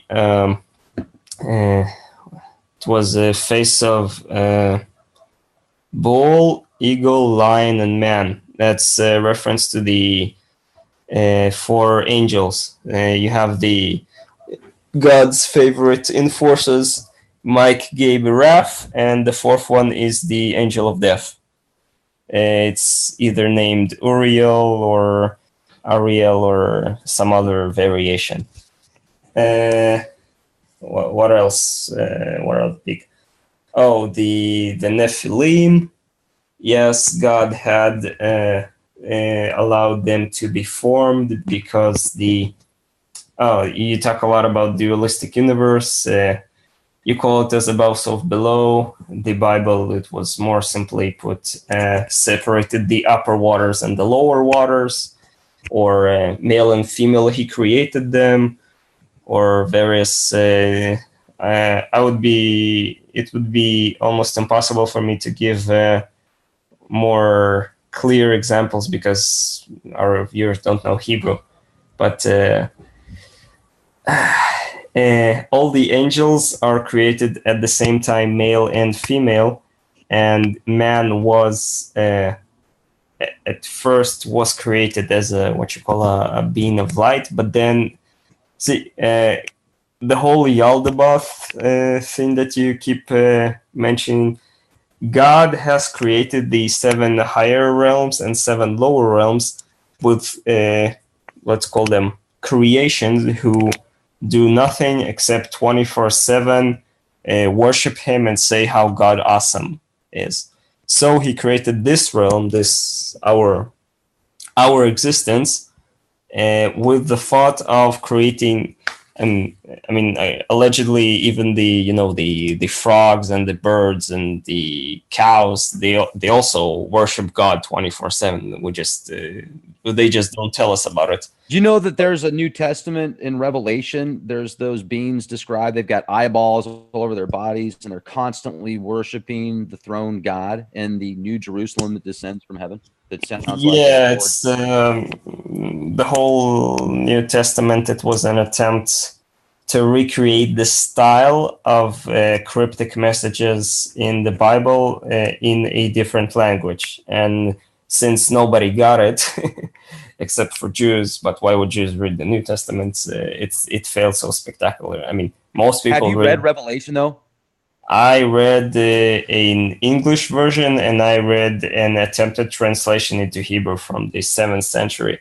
Okay. And I mean, people think that the Antichrist is a person in the same way that think that, say, Abraham was a person or Moses was a person. No, it's a representation of a way of thinking. Like in the Zohar, it even says that Abraham or, I don't know, King David, they're not a real person. They are a projection of a certain facet of God. We are all, you have the, what you call it, the Jaya theory. We are all part of God. We're a very tiny projection of a certain aspect of God's 16th dimensional infinity in this. We are all part of God. Yes, God is not outside this world. The world is a tiny part of him. The entire universe is a tiny part of him. So he was trying to reference that the whole point of life is that you would, despite you having the option of rejecting God, he wants that the select few would choose to embrace God and his laws, despite having the freedom not to do that, and he would allegedly make their life awesome. That's the basic premise of God's crazy plan. And God intentionally wants evil to rule this world so that there would be very few who would choose him instead of the temptations. And because that, to put it bluntly, turns him on. That he would have few people and then he would watch them suffer and get off on the righteous suffering, but choosing to stay with God anyway, even though it doesn't make sense, but somehow it does. I'm dropping major blasphemy here. But yeah, that's God's idea. It's like a good reference. Remember who was Gideon in the Bible? Mm-hmm. And I'll just recap it for less Bible-wise. You had, as usual, Israel were worshipping the wrong deities, so God brought in a foreign power to occupy them, and then the people of Israel suffered. They asked for somebody to save them, and this guy gathered an army, and he had like thousands of people. And the prophet said, God gave you a message, you have too many soldiers. So Gideon says, like, anybody who is afraid to fight, go home, we don't need you. That's so ridiculous. And then like a lot of people left, but there's still a few thousand left. And the prophet says, no, God says too many soldiers. And then he says something else. And then the third time he had them tested were people who he told them to drink from a river, and people who bent to drink from the river, they sort of didn't pass the test. And people who used their hand to pick up water to drink, they passed the test. And out of an army of tens of thousands, he was left with 300. And he asked the prophet, why would you make me have only 300 soldiers when I had tens of thousands where we could have easily won the battle? Is like, no, God wants this victory to be more awesome. And with these 300 water liquors, we're going to have a victory because God said so. And according to the Bible, he really did have a victory. But I mean, that's the sort of mindset. God wants to be awesome, and God wants you to recognize his awesomeness. Like I said, it's the mentality of an 8-year-old kid. He wants to be the one with the coolest toys. And we puny humans are his toys, where he wants us to recognize his greatness, even though he makes us suffer every day.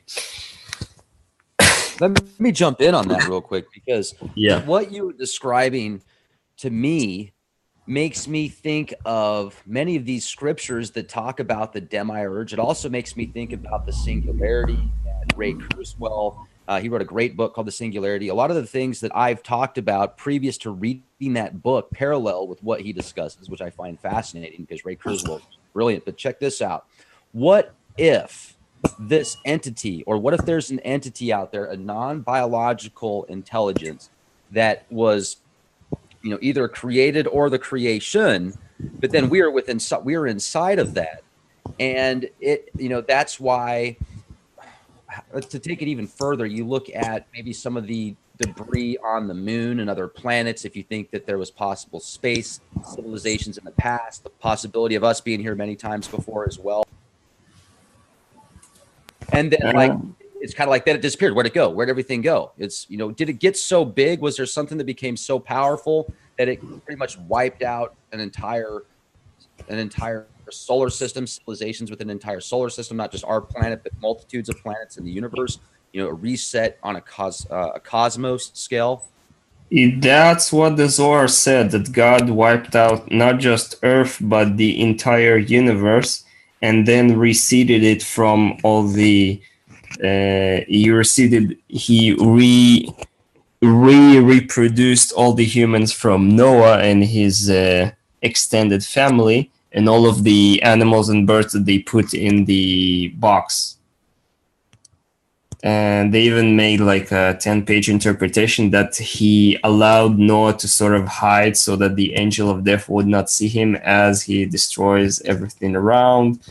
And there was something, the Nephilim were again mentioned as, I again need to correct myself, as 300 feet tall.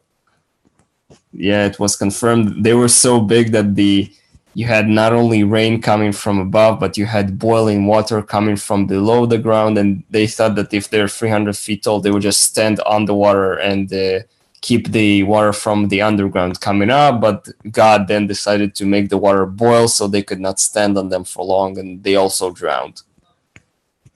Yeah, that was just that's something I reached literally yesterday, reading that part. That's pretty cool. Yeah, about now it's getting exciting, ladies and gentlemen. About extraterrestrians, I have not. I only read about 1/10 of the Zohar, but I have not seen it except for, like I said, the spaceships, invisible spaceships around Mars and around Venus and around Jupiter, who are acting as way stations for souls before they are sorted to which sector of heaven they end up in, and in the meantime they are used as a power source for the invisible giant spaceships. And they literally say 10,000 of 10,000s, so that's 100 million. 100 million souls in an invisible spaceship around Mars, and another 100 million souls trapped in another spaceship around Venus. So yeah, for the aliens out there, they just how do you put it? They take our soul, transfer it into a different dimension where it's physically right around the corner, but we can't see it because it's in a different dimension. If there are 16 dimensions and we're only trapped to 3.5, we're simply passing right through them. They're invisible to us, but the souls are still there. Allegedly. Let's talk about this for a minute, because I was recently reading about actually, I'm going to get it right now. Where is it here? Yep. I was reading about some of these specific spirits and entities that are on different parts of the cosmos. And one in particular was the Earth grid. And the Earth grid, there was a specific entity that I called. Let's see here. Where's it at? And they've got the Martian sphere, the Venus sphere, the Mercury sphere, the Sun sphere. So, yeah, this is great you're talking about. And really, if you think about it, the possibility of the moon being some type of soul matrix, different planets having these different entities. correlates with this NBI that I'm talking about that becomes so powerful, so fast, so advanced that it just consume, create everything into its most efficient counterpart at, the holographic universe theory as well. Every sum is a part of the whole. You could take a little bit of code and create multitudes of code. Therefore, you could create anything out of anything if you get to the quantum level. Like you said, quantum physics. You said, I haven't studied it. Well, I mean, I know a little bit about it, the quantum level, the starting point, the quantum string theory, where everything's connected at the quantum level. That's gobbledygook. The moon projects waves of empowering knowledge, and connecting the moon is a manifestation of the spirit of Jacob. Spaceships around Mars with 100 million souls. I can find the page eventually. It'll take me an hour. Right? I got it on page 200 and something. It was there. It's along with something like describing the levels of heaven. Heaven actually is a real bummer. You just sit around with the famous rabbis and get to learn Torah until you get upgraded to the next level.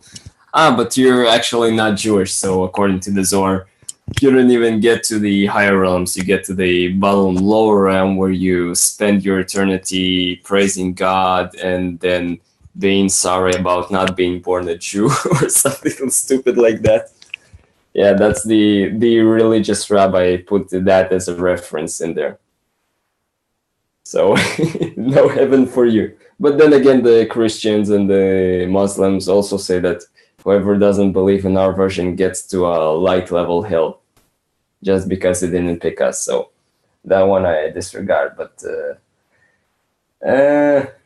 in terms of stuff that you would like, after Cain and Abel were dead, Adam and Eve spent 130 years procreating, but because they were infected by the spirit of the serpent, they were what came out of them was not humans, but spirits, demons, and various other invisible entities. As Rabbi Shimon was quoted, if the eyes were given permission to see just how many invisible entities infest our planet, nobody would dare to leave his bed, and all people would be too afraid to stay alive. So that's your Archon reference. What else?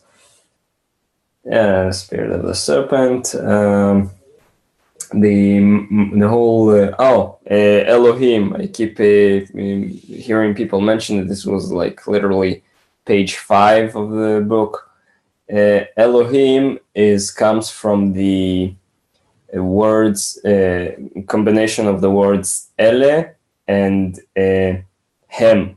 Hem, if you reverse it, it comes out as ma. That's the Hebrew word for what. And Elehem, it's a reference encoded in the verse where after the Israelites received the, what you call it in English? When Moses was on Mount Sinai, and he disappeared, and they made the golden calf. So what the people who made the golden calf told the rest of the people, told them, these are your God Israel. So Elehem, your Elehem Elohecha, Israel. These are your God. And the religious significance is that after Moses came down, he summoned the Levites and they killed all these people and most of their followers to make the clear distinction that these are not the gods of Israel. So the Elohim is a reference to a construct of I can't phrase that in English. Elohim is not it's referenced today as God, but it's not supposed to be. If you want to talk about the God, you can either call him Yehovah, you can call him Adonai. That's his dualistic name. You have the forward letter, but that's only the male aspect. The female aspect is Adonai. For some reason, it's considered less holy because it's the female aspect. And then you combine it into the God has several names that are in increasing levels of holiness. You have the basic four letter, that's Jehovah. You have the 8 letter, that's Yoveh Adonai, or it's combined as Yah Adonai. So people say Adonai a lot because it's like less sacred. Or they do, instead of Elohim, they call him Elohim, because I don't want to get into the significance of letters that's completely useless trying to explain it in English. Then you have more sacred, the 42. No, that you have a 22 letter name where it combines stuff like master or noble or generous or merciful and turns to a 42 letter salad. 42. Then you have the 216 letter name, which I tried and have not found any sort of reference to it, but that's allegedly what he put on his chair, and if you make a giant tattoo of it all over your body, you will become a god or something. Clearly a reference to some sort of Buddhist influence or whatever it is. So yeah, anybody who can figure out the 216 letter name of God, you're on the right track to becoming an angel yourself or something. Where was I going? So yeah, the Elohim, they are not the sons of heaven. You had when God was planning to create humans, he knew in advance that humans would create the original sin, that humans after them, what's called the generation of the flood, will create sin. By the way, in the Zohar, it says that God did not punish them until Noah, because the humans who were of that sinful generation, they learned magic to the point where even gods, not just angels, not just cherubs, archangels, could not come and punish the humans because their magic has become so powerful. And so they knew that God is planning to create a flood that will wipe out humans, but they thought that their magic is so powerful they can stop it. And that's part of the hidden message in these verses. Shit, I lost my train of thought. Where was I going with this? Yeah, so the angels had an argument with God before he created humans. Why do you create a creature that will sin and defy you? Because all the universe exists on the idea that God wills something, and whatever God says happens. So he created humans as an amusement for him.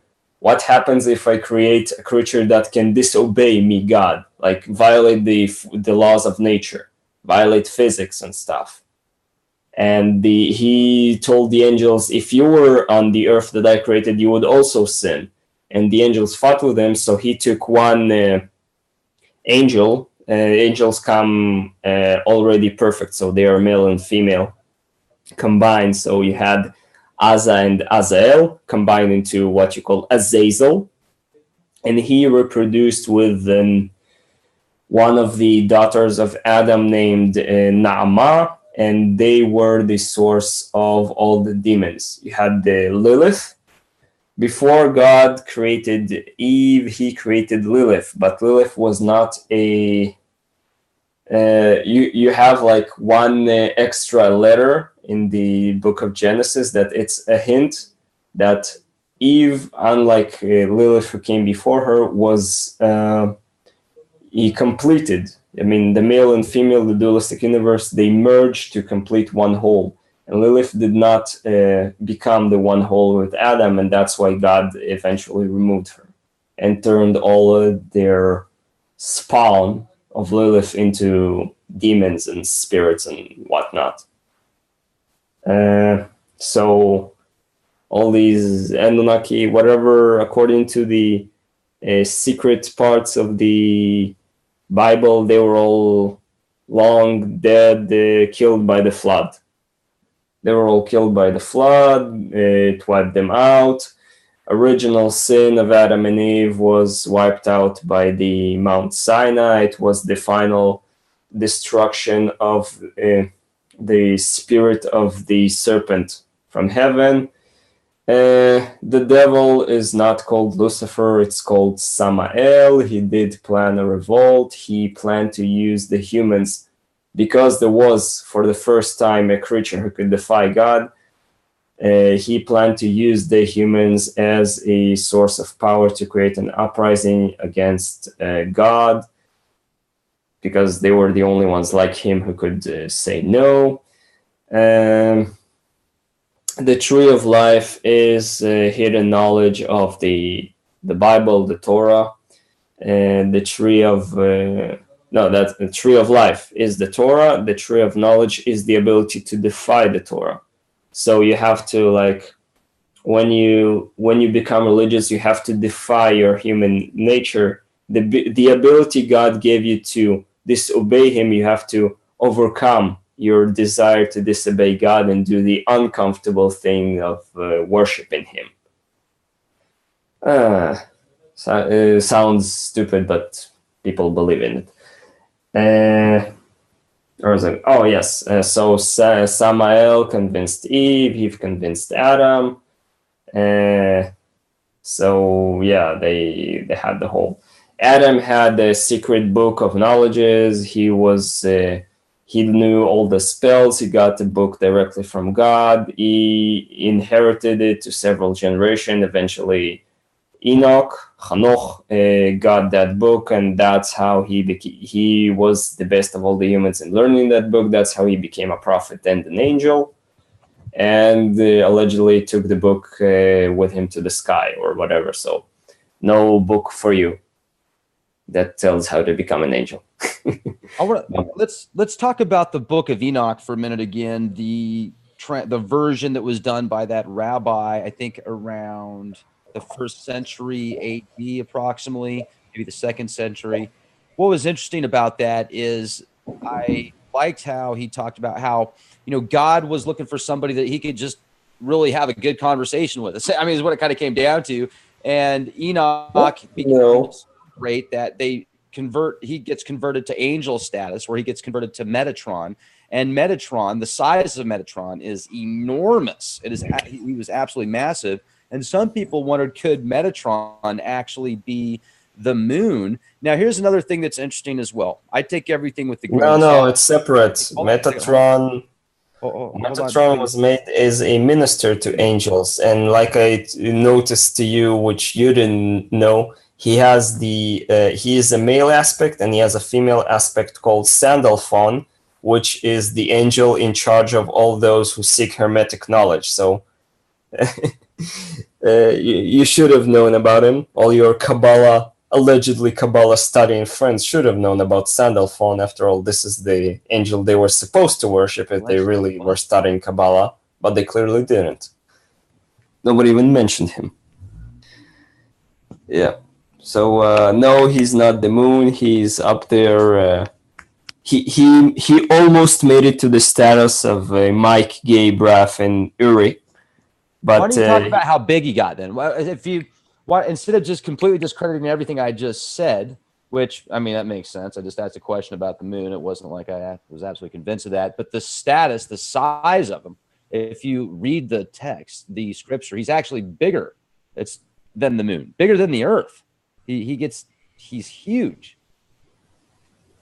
That's because, like I said, the actual world is not 3.5 dimensions. They try to. This is a book created before the mathematics existed. I mean, let's call it the visionary who had the vision of writing the book itself. He saw this. You know what's a tesseract, right? The 4-dimensional cube? Yes. Now, try describing that to a 5-year-old without drawing. try to describe with words what a tesseract spinning around one of its axes looks like to a 5-year-old. You're gonna run out of words very quickly and come down to, you know what, let's just say that it's sort of like a square within a square, but it's spinning. And so that's the same level of description that you see about the size of Metatron. It says like he's stretching almost into infinity, but he's limited into these sizes of projection and light shining, and clearly they were trying to explain something complicated in words that they could not understand. It's like in the Revelation, you have some verses that try to explain to people from the 2nd century what a helicopter and a tank looks like. So you have like, I remember something about the wings of a locust in a circle and the giant wheels upon wheels in a chariot, and of a giant lion roaring or something like that. But I mean, I at least understood that he was clearly talking about helicopters and tanks, but people back then could not. So yeah, that's the problem with this picture. They see something that is too complicated to explain.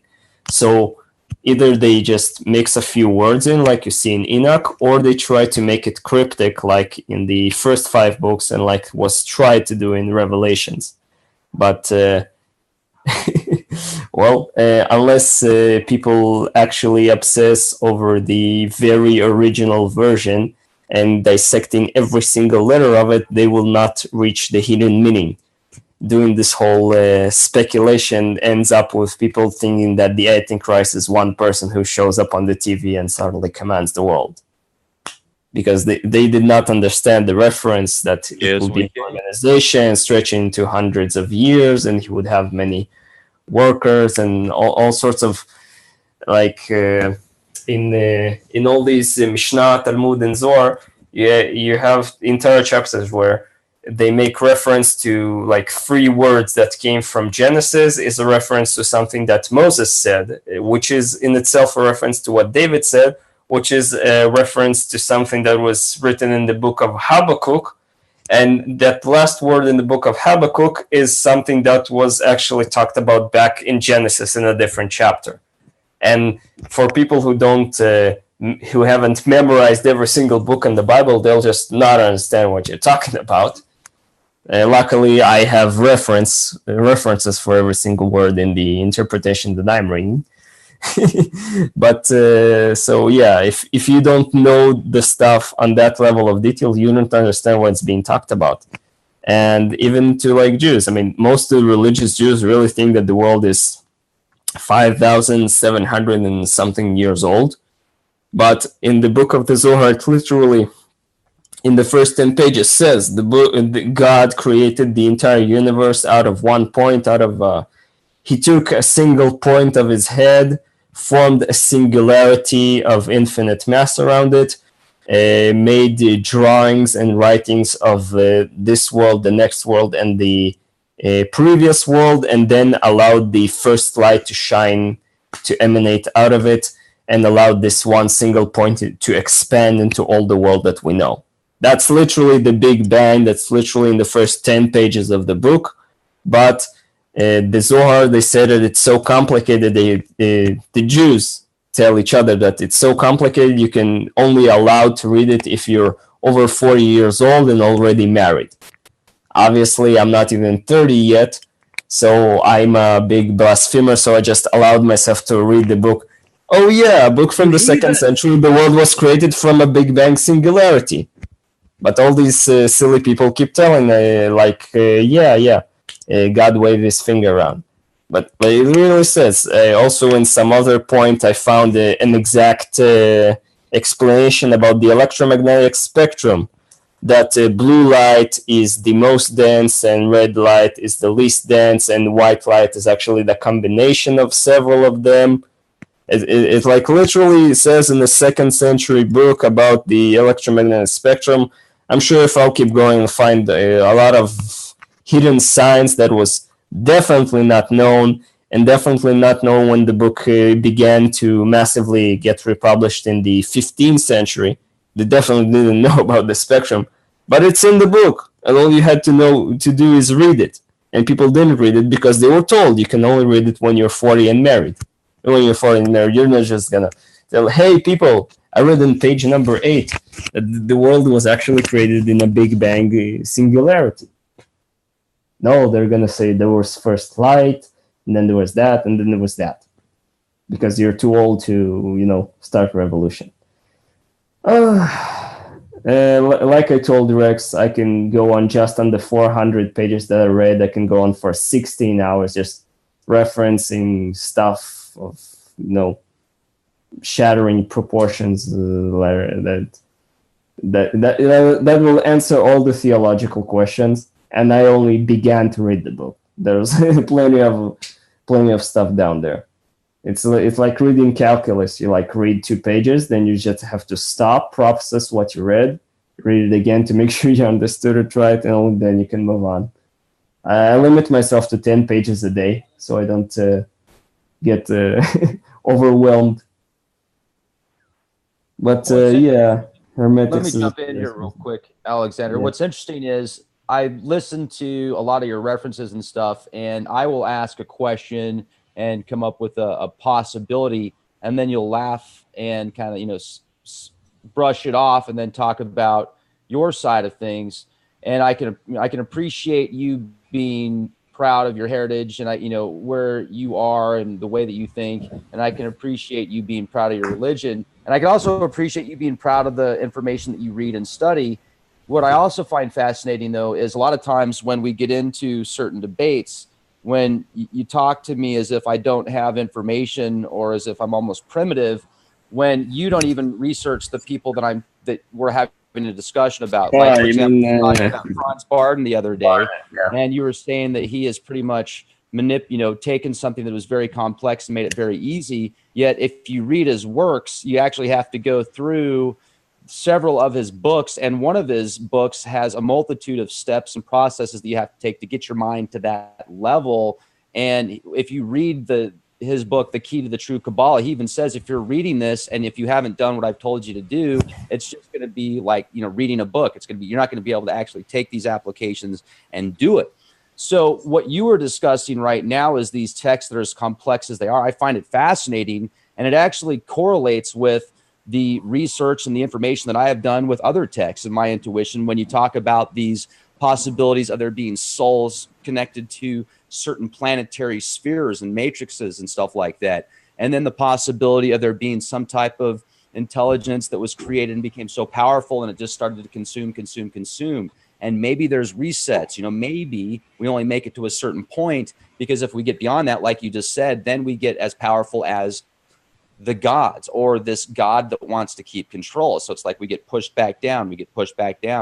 So I find it interesting that people will take so much, like, it's like you believe these things or you don't, or you just laugh. Do you laugh like that about everything? I mean, is that just kind of... Look, it's like when you're telling me stuff about quantum physics, I spent 8 months reading a 2,000-page book on the heavy calculus level of physics 3 and physics 3 in addition to actually understand quantum physics, while you have read the 10 pages of Wikipedia without all the mathematical formulas. Well, that's a wrong reference. First of all, I've read a lot more than 10 pages of a Wikipedia reference on quantum physics. But second of all, when have I ever really debated you about quantum physics? I've never tried to school you on quantum physics.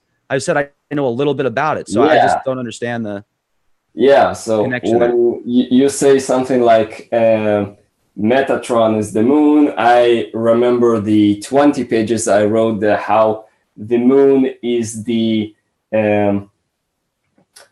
earthly aspect of the wisdom spirit of Jacob as being projected by God, because he decided that the moon would have to minimize itself compared to the sun, so that people, like I said, the just few is again a projection where God. It was 20 pages long. In short, the moon is not Metatron. The moon is Jacob. So, well, I mean, and I didn't say, you know what, Metatron's the moon. I just was saying, is it a possibility? And it's interesting because there is a lot of I read the 20-page explanation. That's why I start laughing. Like you got very insulted by an example. Are you making fun of me, man? All right, I'm joking. It's okay. You can laugh at me. It's people do it all the time. As long as you're here, ladies and gentlemen, please laugh away. You got to have, especially when you do this kind of thing, you got to let it be water off a duck's back. I just feel that sometimes maybe you're not getting the entire point that I'm presenting. You're kind of just because you're very intelligent. I mean, you're very smart. I bet your IQ is probably in the 170s, but sometimes you seem to lack a little bit of I don't know, people skills. People skills. Work on that a little bit, maybe. I'm just saying. Yeah, I'm too confident about what I know and dismiss what was not presented in a 20-page argument. No, it's the whole Franz Barton thing. He tried to take a complicated issue and simplify it. And I'm somebody who spent most of his life studying things in the non-simple way. So it's like, what did Einstein discover? E equals mc squared. And what does that mean? Energy is mass times the speed of light. And what does that mean? We don't know, because it's he came up with over 100 theories about how space, time, mass, energy work in this universe, and stuff that he just channeled or divinely inspired, and 90% of them we have proven with experiments, and there are a few which we still have not proven. Or so, but taking it down to E equals mc squared is too it's too simplistic. I simply on a philosophical level disagree with the attempted approach of dumbing down things that are supposed to stay complicated. All the Hermetic teachings, transferring them to German, that's that was a real big hit for me. He probably talks about how you just invest spiritual energy into a certain letter and then take a combination and invest spiritual energy into them, right?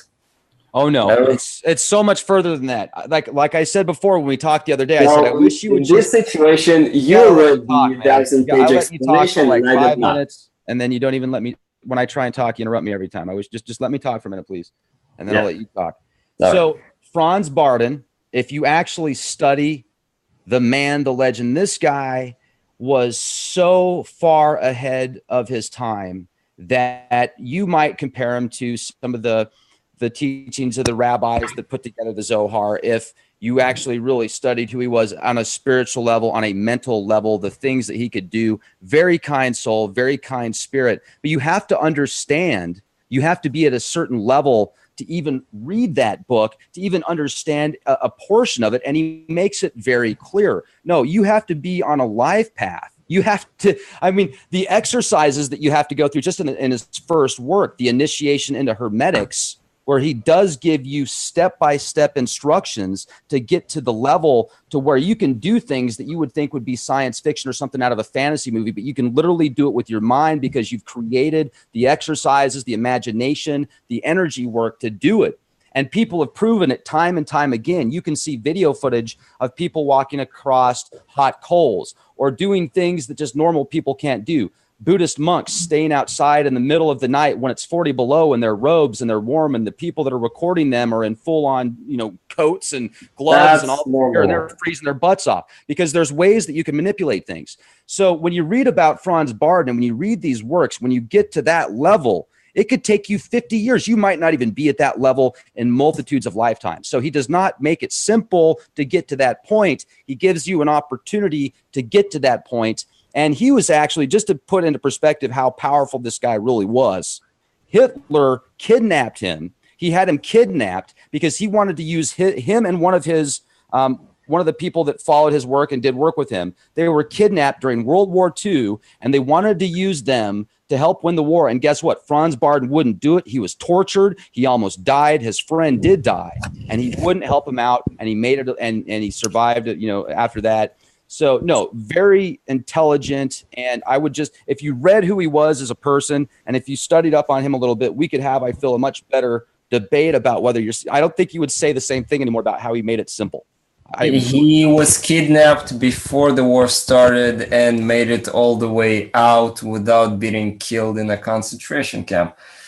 That makes me a hell of a lot more suspicious about his character than view him positively. People who did not cooperate with Hitler didn't last very long in a concentration camp. He wasn't in a concentration camp during the entire. No, I didn't say that. He was kidnapped during the war. He survived. His friend was killed. He was almost killed. Yeah, in a death camp, you survive because the guards decide that you survive. And why did the guards decide that this guy survives is a subject that is worth investigating. Hey, sure it is. But you know what? Once again, you're just getting into the speculation. And like I said before, we really need to stick to the facts about who this guy was before you say that he was just making everything simple. Now, I would like to add to that. What you made a very strong point, and I agree with you. Some things just aren't made to be simple. You're absolutely right. I can appreciate that. Let's talk about that. Well, in the Kabbalah, every letter has a specific, not just the meaning. Every letter has a personality, and so every time you create a name, it's a combination of personality traits, sort of like your friend Heidi does a horoscope where it's a combination of the alignment of the planets that influence a person's personality, the same way a combination of letters. And if you have, like you said, the correct mindset, you can basically like I said, it's bad to do, like if you put all of Einstein's relativity theory to EMC square, the EMC square level of the Kabbalah is that the world is like you see in the movies The Matrix, but instead of numbers, it's made of letters of Hebrew. And the Zohar starts in it's an initiation into how you can say specific word letters in a specific combination, so you can start cracking that matrix. Like I said, God has the 8-letter name, the 42-letter name, the 216-letter name, and once you discover them and figure that out, that's the password. So you can start decoding sort of like, I don't know, you write down I want to become a millionaire, and then you like use the code and reverse it and to use the letters and make some cryptographic cell out of it, and you write it down or do something, do what's called a kamea, like a lucky charm with the inscribed with these letters, and suddenly you can do the magical stuff. There's the famous legend of the golem, where you had the rabbi from Prague who just took a big bunch of clay. He needed something done. He took a big bunch of clay. He wrote a few Hebrew letters on a piece of paper, shoved it in his mouth, and suddenly the piece of clay became alive. It's a story, but that's the general direction of things. You have all sorts of these letters. Then you have the deeper level of something called the Book of Creation, where it's allegedly God explains to Abraham how he created the world by enchantments of the Hebrew letters. You have all sorts of various, even deeper books like Or Ganu, Sulam Yaakov, all sorts of, yeah. The Franz Barton wrote 3 books. I can search and find at least 20 books that basically, if you want to do magic, you're going to need some PhD level of studying to get there. It's not, it's how did you put it? Choosing a lifestyle of getting to these stuff. But, Yeah, it's funny that you say that. It's funny that you say that because one of the points that's also proven if you read the book and if you practice the initiation into hermetics is there's more information in that book on how to actually create and manifest and have powers that some might call magical, but it's really just mind. It's mind and spirit. It's soul. And also it's energy work, it's exercises. It's not like being able to go out and compete with the peloton in the Tour de France when you've got guys going up the Pyrenees at 23 miles an hour or doing 130 miles in a day. I mean, on their bicycles, just boom. I mean, that's multitudes of marathons, but those guys are doing it because they've exercised and practiced and worked hard for years to get to that level. Plus, because of who they are, their DNA, their makeup, they're at the elite level in competition. Well, ladies and gentlemen, we have that ability as well. And if you read Initiation into Hermetics, I mean, just pick up a copy and practice some of the exercises. One of the points, it's proven that libraries of books have been written, like you said, beyond PhD level, like experimental genius, autistic to the point of being a savant, I mean, that level, you can get to that level if you want to. Yet he also makes it very clear that you have to have balance. You have to practice. You're not going to be able to just say, abracadabra, I am Odin, and then have that archetype and be Odin. You have to exercise, man, just like anything else. It's mental exercises. So I would strongly recommend so we could have a good debate about this guy before he just keeps saying he's inferior and he's not, he's just a simpleton. I did not say that he's a simpleton. I said that what you literally just said, that if you want to reach a level where these things become practical, you're gonna need to become one of the top super athletes, like the people doing the Tour de France. And if you're not gonna spend your entire life into it, but just read a few books, you will never reach a level where these things become practical. So it's effectively either a hobby or a waste of time, depending on the perspective. That's the point I'm making. If you're just staying on the Einstein's relativity is just EMC square, you will not be able to use it to build something like a GPS. You will not make the jump between EMC square and working GPS without the necessary 100 hundreds of hours of practice. So that's my criticism towards him. I'm not doubting his personal abilities. I'm doubting the approach of anybody can do this. Because like you said, everybody can do this if they spend their entire life on it. And trying to take a shortcut, a sideways path is, in my view, not a good approach. But maybe I'm wrong. No, like I said, there is no shortcuts with this guy. There is no shortcuts with his teachings. You have to exercise. You have to, you mentally, physically, spiritually, at the soul level. It's incredible. But anyway, let's talk more about. I want to hear more about the Zohar, man. This is awesome. You were talking about. Let's talk about these planetary spheres and these souls and stuff. You know what? I promised to do something. Let's do it right now. I'm just open up the file. Give me. Wait. Let me check that this is the right. Let's see. Yeah. Yep. Zohar. Give me a random number between 1 and 8. 7. Okay, 7. We have 476 pages. Randomly choose one. 471. 471. All right. and the edges of her flame are burning inside me.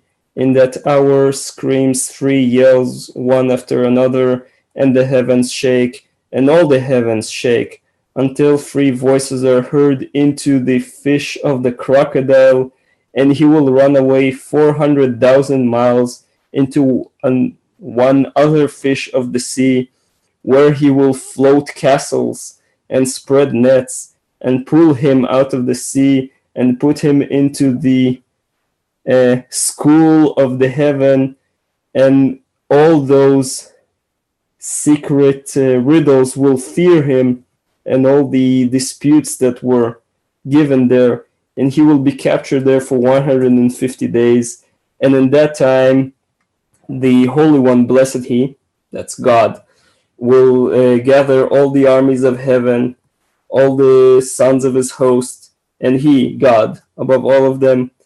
And they brought before Him that crocodile, and He will tie three ties in his nets, and they will be thrown by the three lovers, and they will put him back to the place he was captured, and those lovers will go into a single hole called Ahava, love, and they will be entombed there.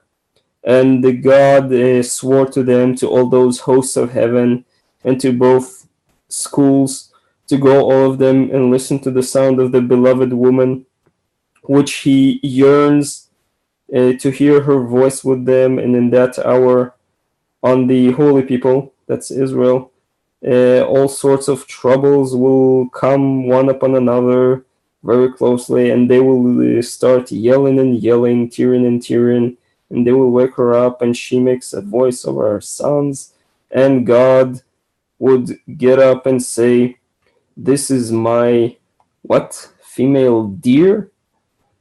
My friend, my female pigeon, my holy one sitting in the gardens that would not sit unless in this hidden secret of the internal step," like it is said. Oh, reference to Psalms chapter 41. All her honor of the princess is internal.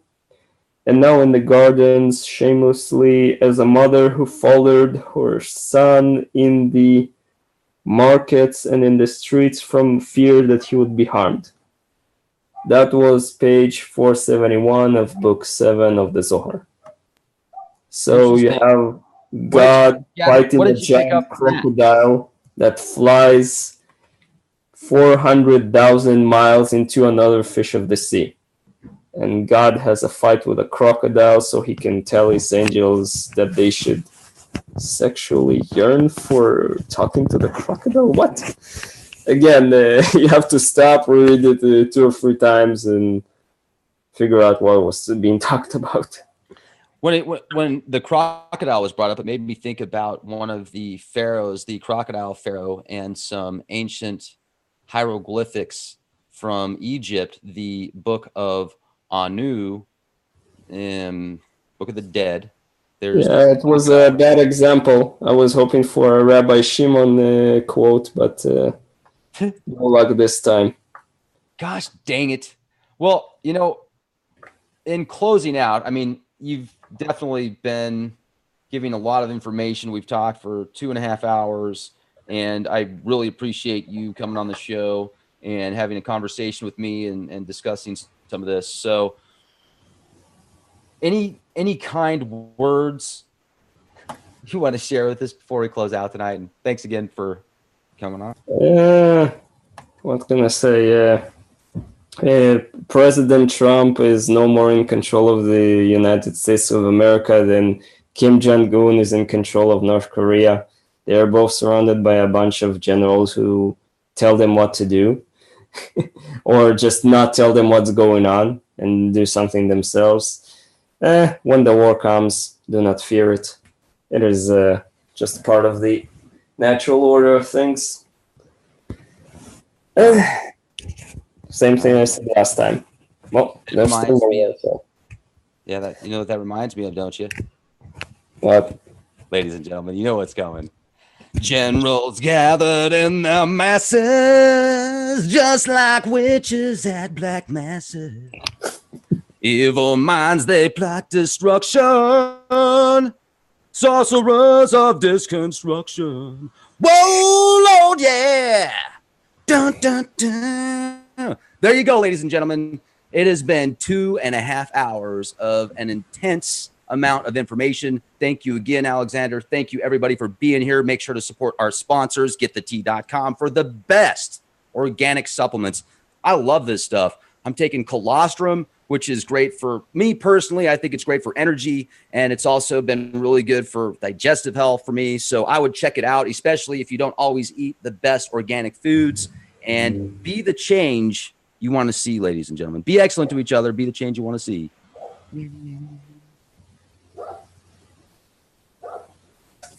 Sorry to interrupt. Were they making them in their factories in North Korea? Yeah. The military-industrial complex is the North Korean state. In America, it's part of the state. In North Korea, the army is the state. So yeah, they're selling low-quality knockoffs of RPG-7s and selling 30,000 of them to God knows who. And they run a bunch of meth labs in America. They traffic cocaine from South America to Asia. They're in all the cookie jars. They're imitating the whole CIA thing about gathering illegal money. They just don't have the vast resources of the CIA and the American intelligence community, but they are on the same path. So they're just doing their thing. But now they have a hydrogen bomb. And that is a very big difference, because you see, a nuclear weapon, a tactical nuke, it can do some damage, kill like 10,000 soldiers at once, maybe level one major city, kill like 50,000 people, but it doesn't really do serious damage to, let's call it, the important people. You know, the generals, the ministers, the politicians, they'll be safe in their bunkers and not care about anything. A hydrogen bomb is strong enough to melt cubic miles of Earth. Okay, that's why they got so scared of them. They can melt through cubic miles of Earth. And there is a limit to how deep you can dig when you hide in that bunker. So had a full-scale thermonuclear war happened, instead of, aiming, 5 nukes at Washington, D.C., they're going to find out where the president is evacuated to, and they'll just melt 1 square mile and then throw another hydrogen bomb into there, melt another square mile. And by the end of them, if the shockwave doesn't kill him, one of the hydrogen bombs will melt all these politicians in all these bunkers. And that is, their rear ends are now on the line, and they are no longer so eager to engage in total war, because they will get personally hurt. And that is why we do not have a hydrogen thermonuclear war. And now North Korea is publicly in the club of these countries that have such weapons, where they can attack personally and eliminate personally the leader of another country. And even if they don't have rocket technologies that the United States achieved in, say, 1952, that's their rocket technology level, they have submarines. This thing, while what we've seen on the screens, this stupid picture with the white object, whatever it is, it's obviously fake. Yeah. That's not real? Yeah, let me break some news to our less scientific. Unbelievable. I can't believe it. Oh, hold on a second. Let me be serious for just a moment if I can. Because when I first saw this, I was like, there's no way that this is a nuclear missile or a nuclear tip, something, a nuclear payload. And I even mentioned about how Kim Jong-un would not be touching it, would not be so close to it. But let me ask you this, though. If this isn't real, Alexander, how do we know they even have a real one then? I mean, how do we know if they're showing us fake pictures? They caused a giant earthquake of the size that can only... The difference with Odin is, I think you even did a show. You have these secret military satellites where they have like pieces of metal, like rods that they can drop from space, and it has the same power of a small tactical nuclear weapon, but it's completely sterile. Yeah, so that was the reference with the whole satellite named Odin. That's about Thor's hammer. Nice. That's interesting. I'm glad you picked up on that. That's wow. Yeah. It was, the reference was made for people like me. So let's get into this then. Let's talk more about North Korea. You think, are we going in there? Are we annihilating that nation? Are they going to hit the locations that they threatened to back in 2013, or they had the map on the background? They showed that they were hitting California, LA, I think New York, Houston area. No. You see, in America, you have this silly approach where there's these people, and hi, Alexander, if you could. You have this approach for a couple decades where there are these oppressed people living under the wrong regime, and we're gonna come and we're gonna bomb, and then after we bomb and kill half their country, we're gonna put in the right regime, and once they have democracy and capitalism, they will be happy and they will like us. And somehow, not a single time that you try that, starting from the Mexican-American War 150 years ago, to the Philippines, to Vietnam, to Korea, to, in modern times, Iraq and Afghanistan, every time you try to do democracy and nation building, it always fails, laughably. Yet, every time they can convince the American public that if we just give democracy a chance in this place, they will love us. They will say, God bless America, right after we bomb them to the Stone Age.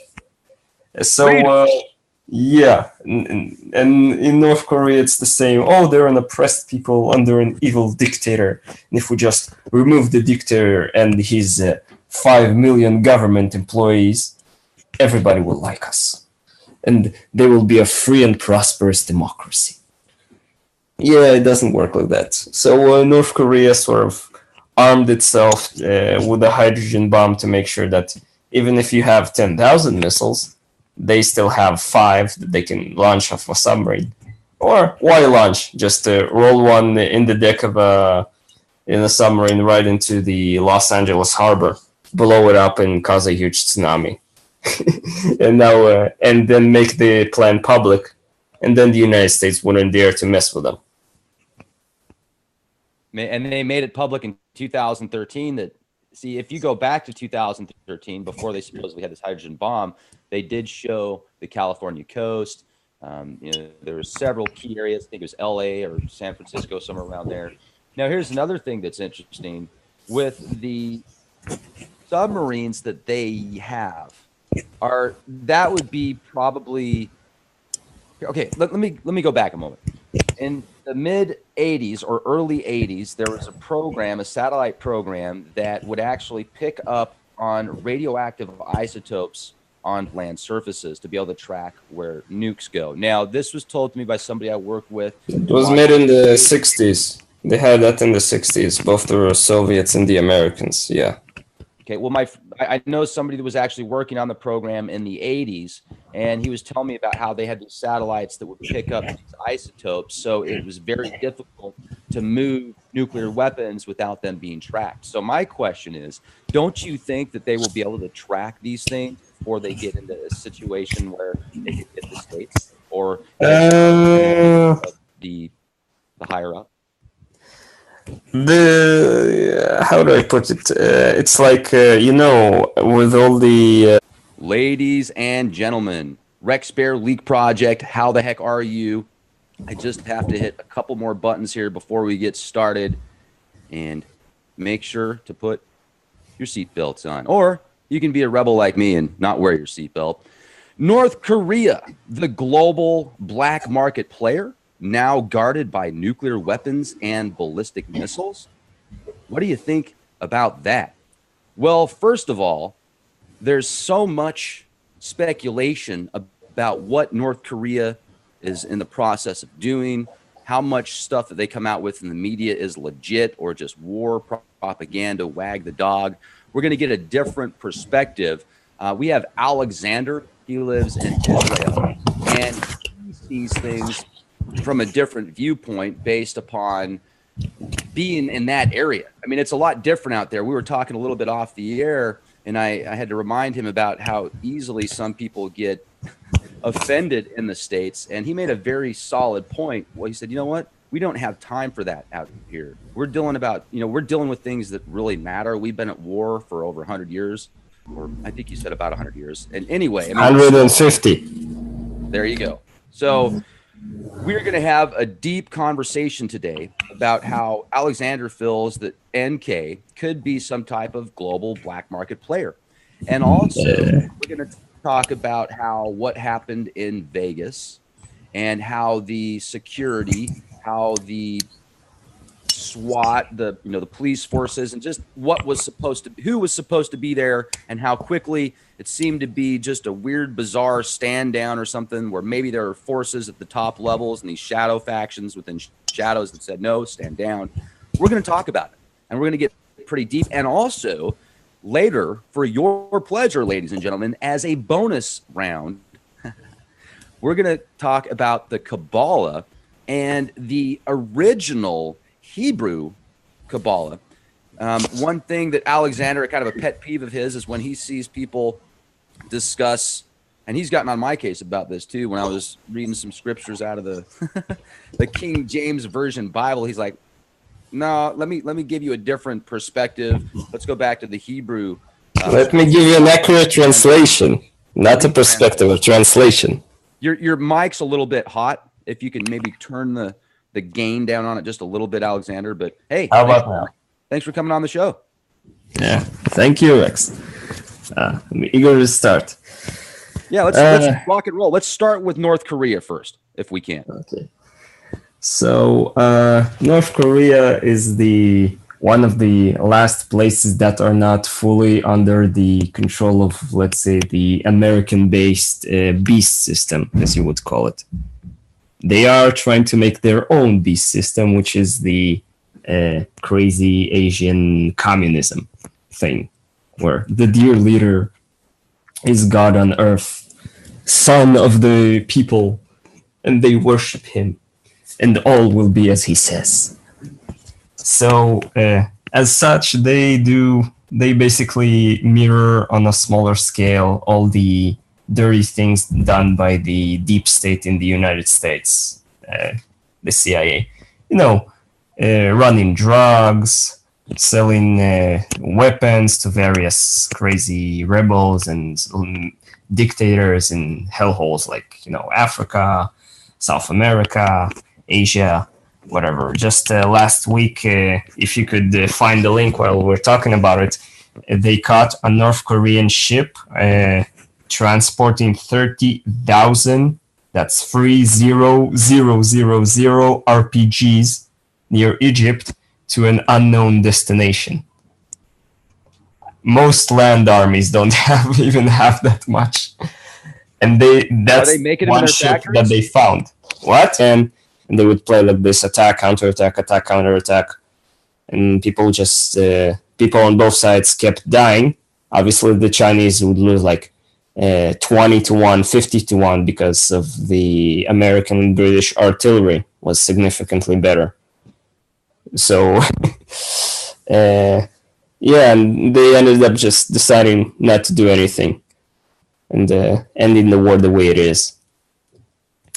Well, the point is, North Korea, because it's adversary to the United States, it will empower anyone and everyone who is also opposed to the United States and its military industrial / CIA / Federal Reserve system. So they put 30,000 RPGs to God knows who. they can just as easily send short-range ballistic missiles to the Mexican drug cartels, or I don't know, sell precision-guided anti-tank missiles to FARC or the Taliban, or all these American supply convoys. They can barely handle IEDs. Imagine what happens when the Taliban get high precision, long range guided anti-tank weapons. You would see casualty figures like 200 Americans killed in a single week for months until they withdraw. Now that they feel confident enough, they can start pulling things like that. And that is a scary reality that could, or that may or may not force the United States to react. But the plans are definitely being made, and well, let's talk more about North Korea, because I definitely watch the media and the theme that the media pushes, and I've been able to pick it out for years. I go back to previous September 11th in 2001. The American brain drain, zombified, mind-controlled media was pushing this narrative as you got Osama bin Laden and Saddam Hussein as these two major threats. So immediately, the overall majority of the American people thought that after September 11th, immediately after, they thought it was Saddam and Osama. So they push these narratives, and they're doing that right now with North Korea. They're turning it up. They're heating it up. They got so hot that they were even projecting so much in Hollywood, on the TV shows and the movies. You'll see predictive programming where future events happen in these movies. And there's a TV show, you should watch it. It's quite, I don't know if you'd like it. It's called American Gods, where it's very good show where it kind of portrays how many of these gods would require blood sacrifice, blood rituals. And there's a scene where North Korea, the Mr. Globalized Market tells Odin, this old god, this older god, he says, you can have your name known, and what we're going to do is we're going to put your name on this missile that we're going to launch into North Korea, and 25 sacrifice 25 million people for you, Odin. What do you think? Let us do this for you. And he's like, nah, I don't think so. But when you see stuff like that, and the narrative, and every week, every day, there's a new headline out. They've been doing this for years, but they've been ramping it up. It's a reference to Thor's hammer's secret weapon system. It's the satellites with the tungsten rods they drop from space. You think they did that with China when China kept messing with the value of their currency? No. China is too valuable a trading partner to risk. They plan to have the war with China in about 5 or 6 years when they finish building their aircraft carriers. So you can put that one on ice. No, I meant that they would be generated by a hydrogen bomb. Do you think it could have been a shadow faction, though, and just blamed them?